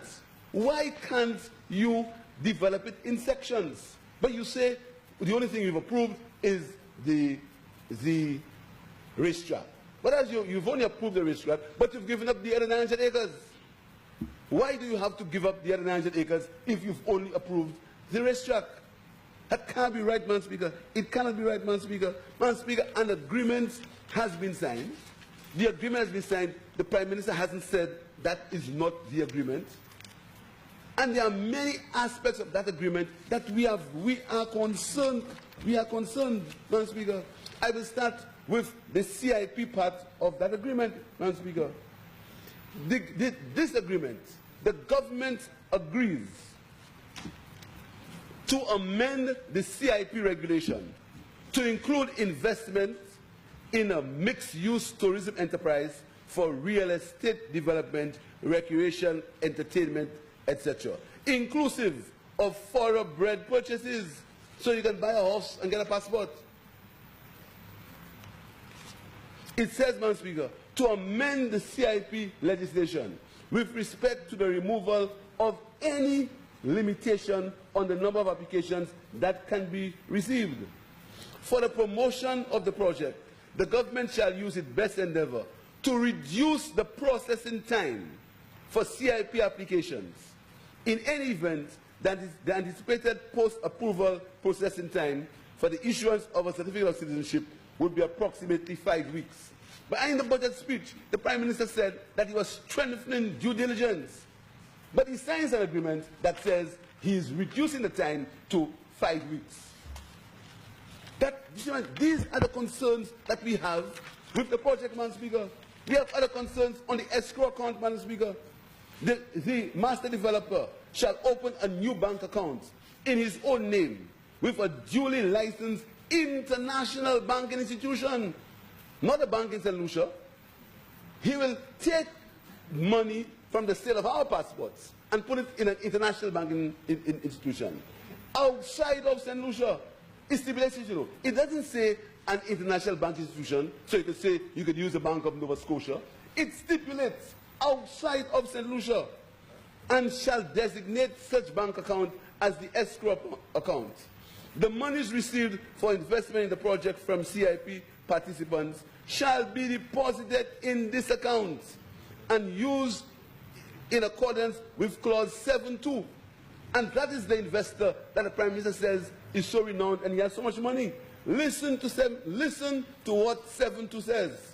It says, the master developer shall use the monies in the escrow account to satisfy any project related to satisfy any project-related fees, costs, and other liabilities, including, without limitation, to monies in relation to planning and engineering matters, monies in relation to construction matters, monies in relation to architectural matters, consultancy fees, statutory fees charged in relation to any submissions for planning and similar approvals, fees in relation to obtain or maintaining any license in respect or in connection with the project, monies in relation to commissions payable to marketing agents appointed pursuant to the CIP, monies related to overhead expenditures and profits of the project, monies in relation to the construction of the race course and related equine facilities,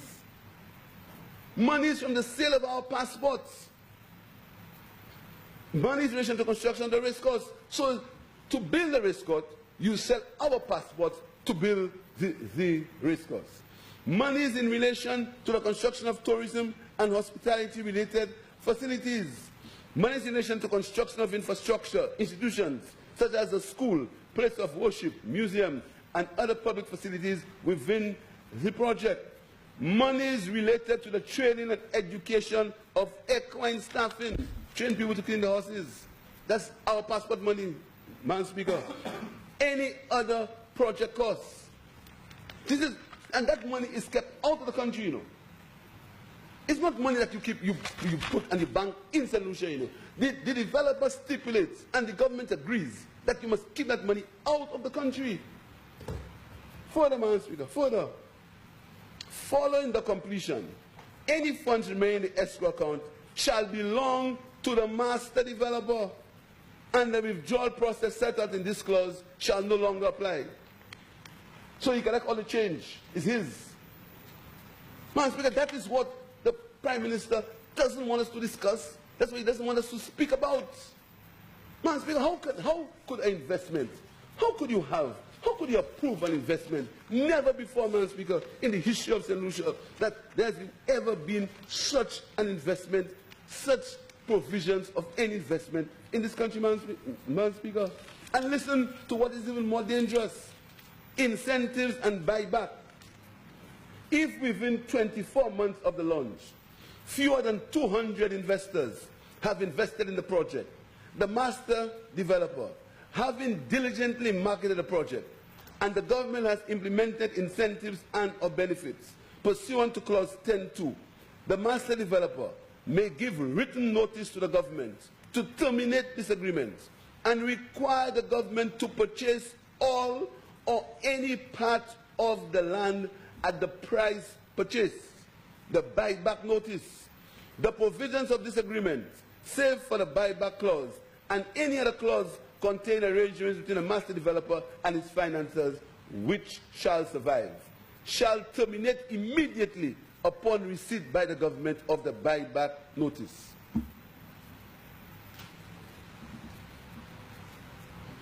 That is, why can't we? This is what investment is. That is what investment, that's what you have to do. Whereas I'm sure, Madam Speaker, I'm sure, the same way you profess to be building 5 hotels in a month, if there wasn't some indecent haste to get this project going, some indecent haste, we could have sat, and if the investor is so above board as we say, and we love him, he could have sat and said, listen to me, let us speak about developing this area in parcels. I don't need you to tie up all your land for me to start to do a race course. Give me the land for the race course.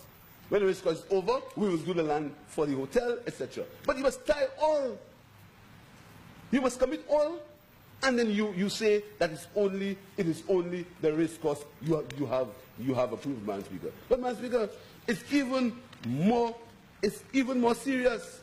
We speak about employment, Madam Speaker. We say it will create so many jobs.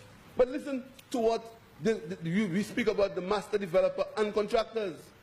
The government warrants, represents, and undertakes that the master developer shall be permitted, without being required to obtain further approvals, licenses, or consents, to engage and to terminate any contracts of subcontractors, suppliers, or specialists that the master developer selects in its absolute discretion, regardless of the jurisdiction of the relevant contractor, subcontractor, supplier, or other specialist, on such terms as the master developer determines.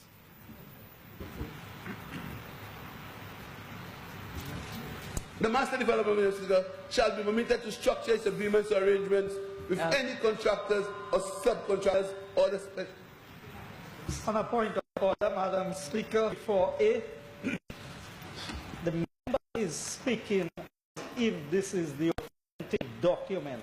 I think the record should reflect from the alleged document rather than presenting it as the authentic document, which he has not been able to verify that is the authentic document.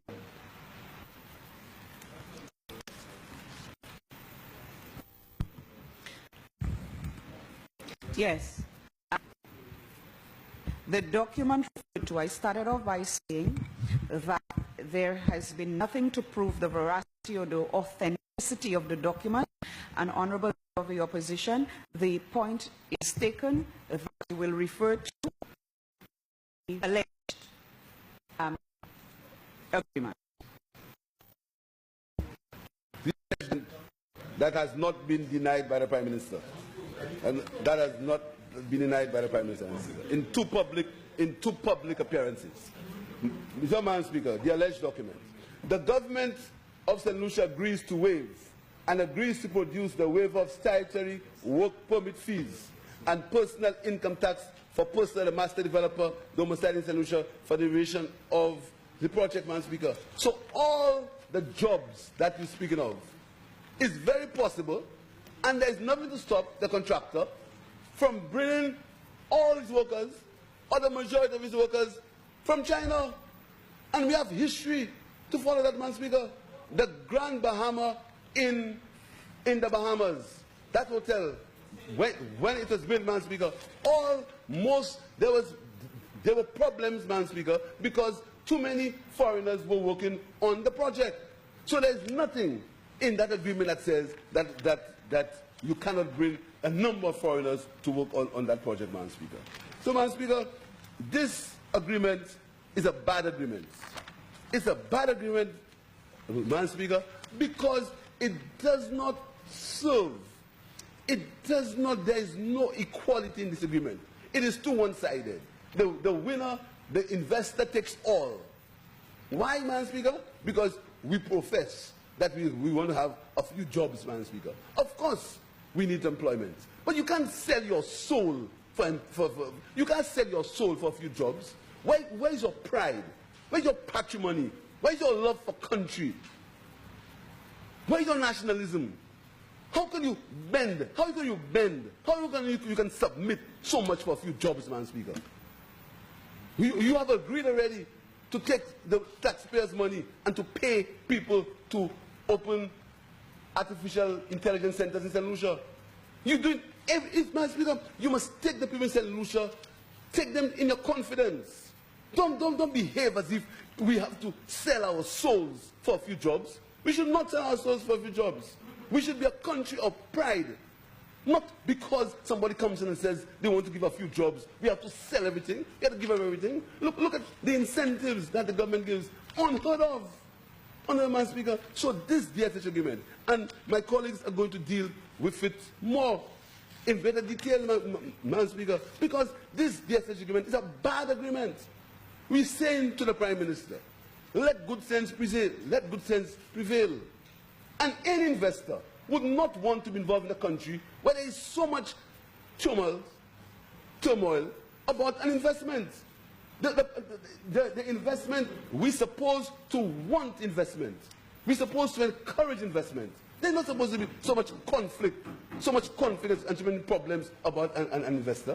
And to make it worse, the Prime Minister refuses to take the people of the country in his confidence, to take the Parliament in his confidence, and discuss the agreement in his honourable house. Follow John Compton, Sir John Compton, follow him when he discussed the Hess agreement in the honourable house. But, Madam Speaker, it is this idea of win control we run things. We can do whatever we want. We'll make you cry. We'll make you cry. It is that, you know, Mr. It is in the DNA of this government. This aura of vindictiveness, Madam Speaker. That is why even the simplest things, Madam Speaker, they do not want to understand. Madam Speaker, on a point of order, 35-5. Madam Speaker, I've sat here for over an hour listening to the Leader of the Opposition impute improper motive to members in this House. And he has just done it again by saying that we are vindictive, that we are victimizing people and so on. He has repeated that several times during his presentation. Madam Speaker, that is a case of imputing improper motive to members. Well, victimizing people. What is the improper motive?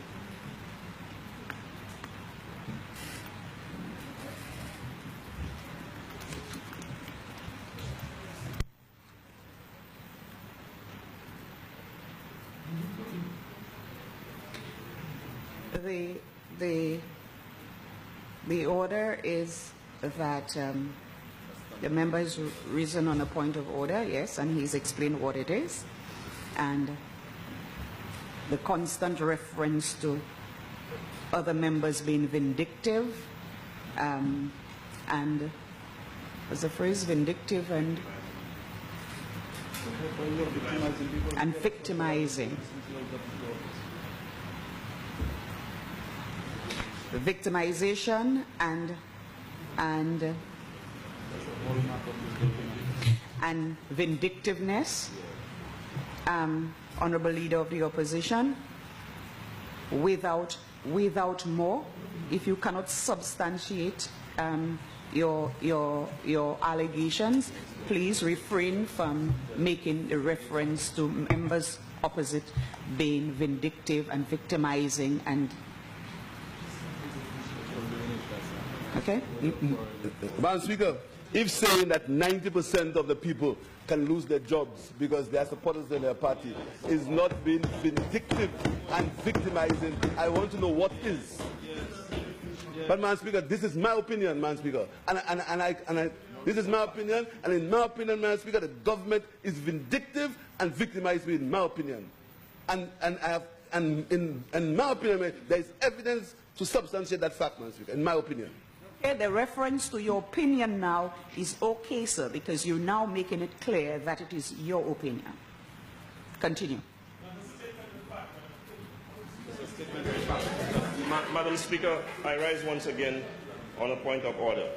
I want to cite 35-5, which clearly states that a member cannot impute improper motives to other members. And that is exactly what has been done repeatedly throughout the presentation of the Leader of the Opposition. And Madam Speaker, I beg your indulgence to ask the Leader of the Opposition to cease and desist. That's your interpretation of 35-5. That's your interpretation. Madam Speaker, the last time I got orders was from my father and he's dead. Madam Speaker? Honourable Leader of the Opposition. Sorry. May I please respond?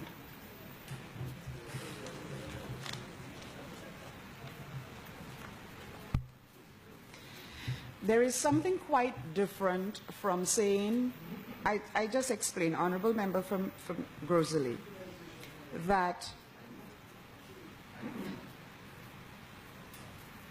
Honourable Member, I will address you, Honourable Member for Grosley. The member, rightly so, I have asked him that he refute from making the comments unless he can prove. He has now changed it to say that it is in his opinion. Now, one can opine. It is his opinion. You may not agree with it, but he's now said that it is his opinion. And whether or not you agree to it, it is opinion. Whether it is reasonably held or not, it is his opinion. And I am asking the Honourable Member again, when he is making reference to such terms, he has to indicate that it is his opinion. Please proceed, Leader of the Opposition. Madam Speaker, I just wanted to seek clarification. So based on what you've said, I just want to understand you clearly. So based on my opinion, I am free to impute improper motives. Is that what it is?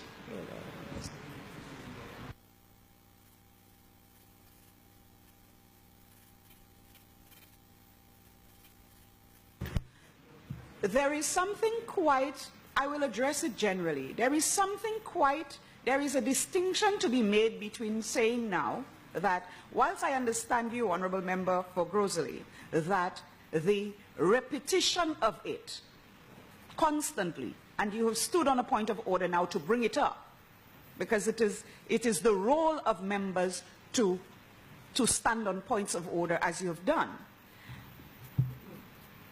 Whilst it is your opinion, whilst you've said that, it is different now to say that the member, it is different when the member says he's of the opinion. And I think that I have made myself clear when I said it is his opinion. Now, and he's saying in his opinion. We may not agree with the opinion. In the same manner, you may say it is your opinion that he's imputing improper motives. But once he clarifies it to say that is his opinion, we cannot go back and forth on the matter because it is his opinion. You may not agree with it, and you can take him on later on it that his opinion is wrong in your opinion. We will continue. They're in control. They run things. So, Madam Speaker, all I'm saying, Madam Speaker, is that this DXH agreement is bad for St. Lucia. It's bad. The DSH agreement, the Desert Star Holding Project, Pearl of the Caribbean, as stated in the Prime Minister in page 19 and page 20 of his budget address. The Desert Star Holding Project, Pearl of the Caribbean, as stated by the Prime Minister in page 19 and 20 of his budget address, to my mind, is bad for St. Lucia. It needs to be renegotiated. It puts too much, it doesn't give the investor any sort of risk. He takes absolutely no risk. What it does is that it puts the lives and livelihoods of many people in jeopardy. We haven't fully said to the people of St. Lucia the implications of the equine disease-free zone. We haven't said clearly to the people of St. Lucia what is happening to Sandy Beach. We haven't said clearly to the people of St. Lucia what is happening to the Beauséjour agricultural farm. Honourable Member, you now have 15 minutes within which to complete your presentation. So, Madam Speaker, to my mind, Madam Speaker, this Desert Star Holdings project, as envisaged by the Prime Minister, is a bad agreement and needs to be renegotiated for the benefit of the people of St. Lucia. Madam Speaker, the question of debt, Madam Speaker, and, you know, the Prime Minister gives the impression that the government of the Labour Party will like the debt. Several times, the Minister of Finance, when he was Minister of Finance, has come to this honourable House and the past Minister of Finance and said that debt is too high. We've all agreed that the debt to the GDP ratio is too high and we need to do something to reduce it. The last time I was here, I heard somebody say that there was a rollback of debt, and instead of borrowing, some mix-up story about a rollback of debt. Which government does not roll back debt? Which government, which Minister of Finance doesn't ask for a rollback of that instrument, Madam Speaker? Which Minister of Finance? Because the fact is that the debt to the GDP ratio is too high. But, Madam Speaker, there are several reasons why that happens, Madam Speaker. In seeking finance on the bond market, what happens in the other countries implies and has implications for St. Lucia. there were several other Caribbean countries who had problems with their debt and problems with their bonds. So investor confidence in these bonds, investor confidence in these bonds were low. So that affected St. Lucia. But, Madam Speaker, when these islands went into IMF program, and the Prime Minister makes the point about countries growing. Madam Speaker, when you are under the discipline of an IMF program, you cannot run the fiscal deficit that this Prime Minister is running for the country. You can't run it because the IMF asks you to control your expenditure. The IMF puts you under fiscal discipline. So if you're on an IMF program, a fiscal deficit of $220 million could not exist. So that is why these countries, and plus the fact, Madam Speaker, that even when it happens, these countries suffer the pain of the adjustment process. When you suffer the pain of adjustment, you have to grow because you suffer the pain of adjustment. So to make believe that St. Lucia isn't growing because of bad policies of the Labour Party is not right. It's not right, Madam Speaker. But, Madam Speaker, in the debt, you must remember that we borrowed to pay back the Black Bay lands. We borrowed to pay back the Dyer Mall. We borrowed to pay back the Ritz-Carlton lands. We borrowed to pay that back, Madam Speaker. We also borrowed to settle the lands, the debts of SLBGA and the debts of Wasco. We borrowed for that. We borrowed to build 5 secondary schools. We borrowed to build Bordelais. We borrowed to build police stations and fire stations. We borrowed to build Beauséjour. We borrowed to build the West Coast Road. We borrowed for that, Madam Speaker, because you must understand, in 1997, when it came into government, the country was going to school half day. There was a shift system in the schools. There was a shift system in both the primary schools and the secondary schools. So we had to borrow to build the secondary schools so you could have universal secondary education, which you criticize. We had to borrow for it because there was a shift system, because there was a shift system happening in the schools, Madam Speaker. So we had to borrow for it. So we are not proud of the debt. So don't play the blame game when it comes to debt. Stop playing it. The debt is unsustainable, and we need to find ways and means of reducing that debt. And we all agree to that, Madam Speaker. Madam Speaker, manufacturing. The Prime Minister says there's been an increase in manufacturing, and I applaud the manufacturers. I applaud the manufacturers, Madam Speaker. But in this honourable House, a member came to this honourable House and he defamed a major manufacturer in this country. He said all kinds of things about him because we gave him incentives, because he perceived that the manufacturer was a supporter of the government at the time.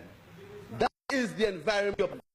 The manufacturing sector is doing very well, Madam Speaker. But the manufacturing sector will also be affected by the increase in the price of the manufacturing sector will be affected by the increase on the price of gasoline. So you see, the increase in the price of fuel will also affect the manufacturing sector. And these are the repercussions of an increase in the price of fuel. It affects every aspect of the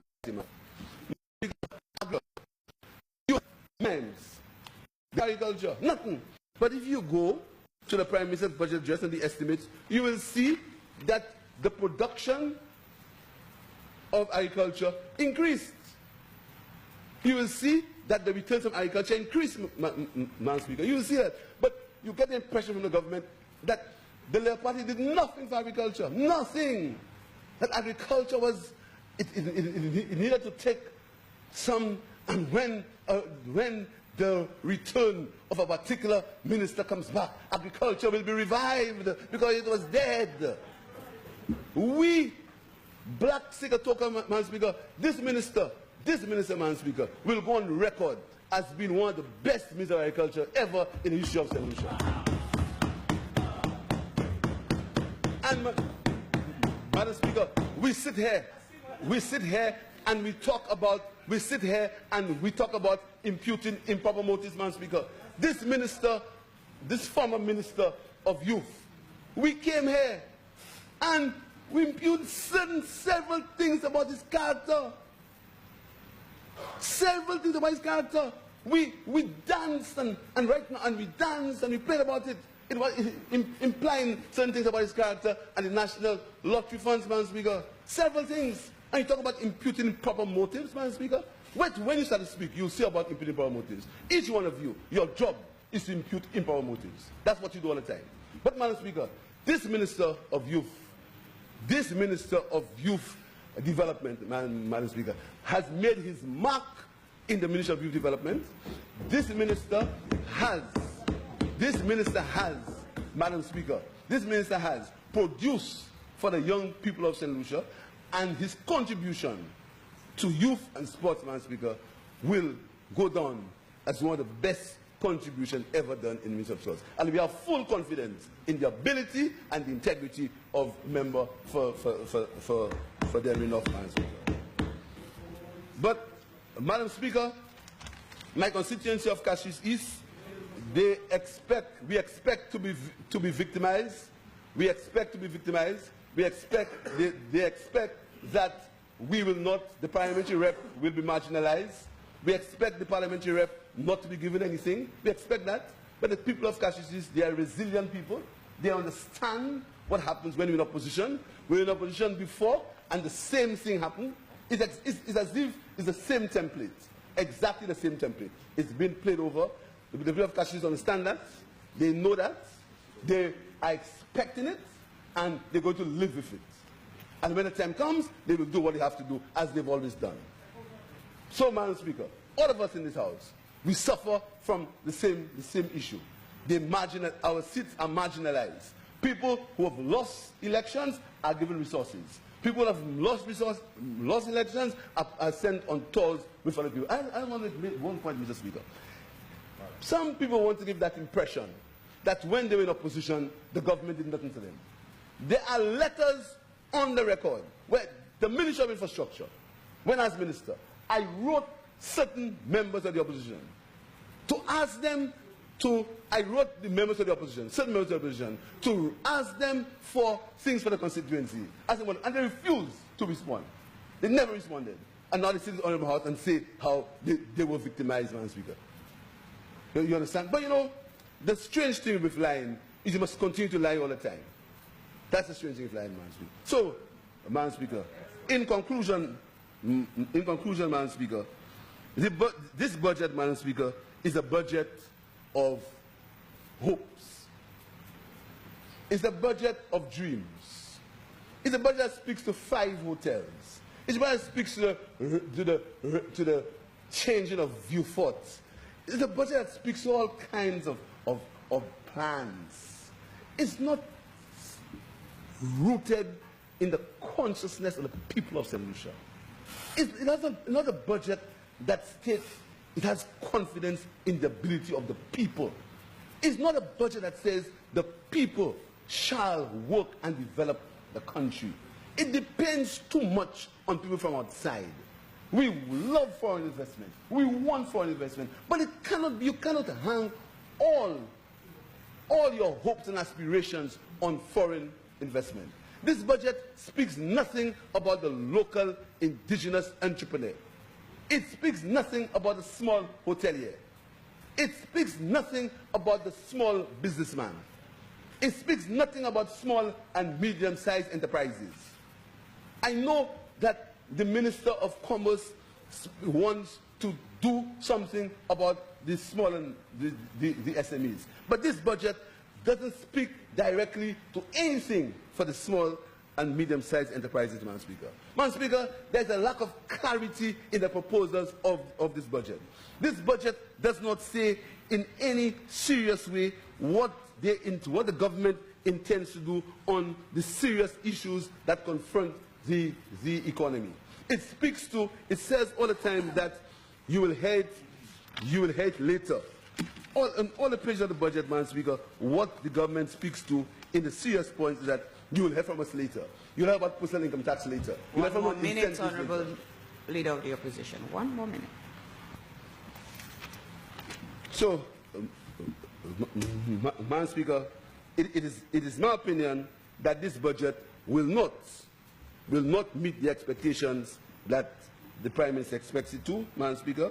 And if we do not change course, we will have to enter into a structural adjustment program with the IMF to reduce the unsustainable deficit that this budget implies. I thank you, Madam Speaker. Honourable Prime Minister, Leader of Government Business. Madam Speaker, I'm going to ask that we can be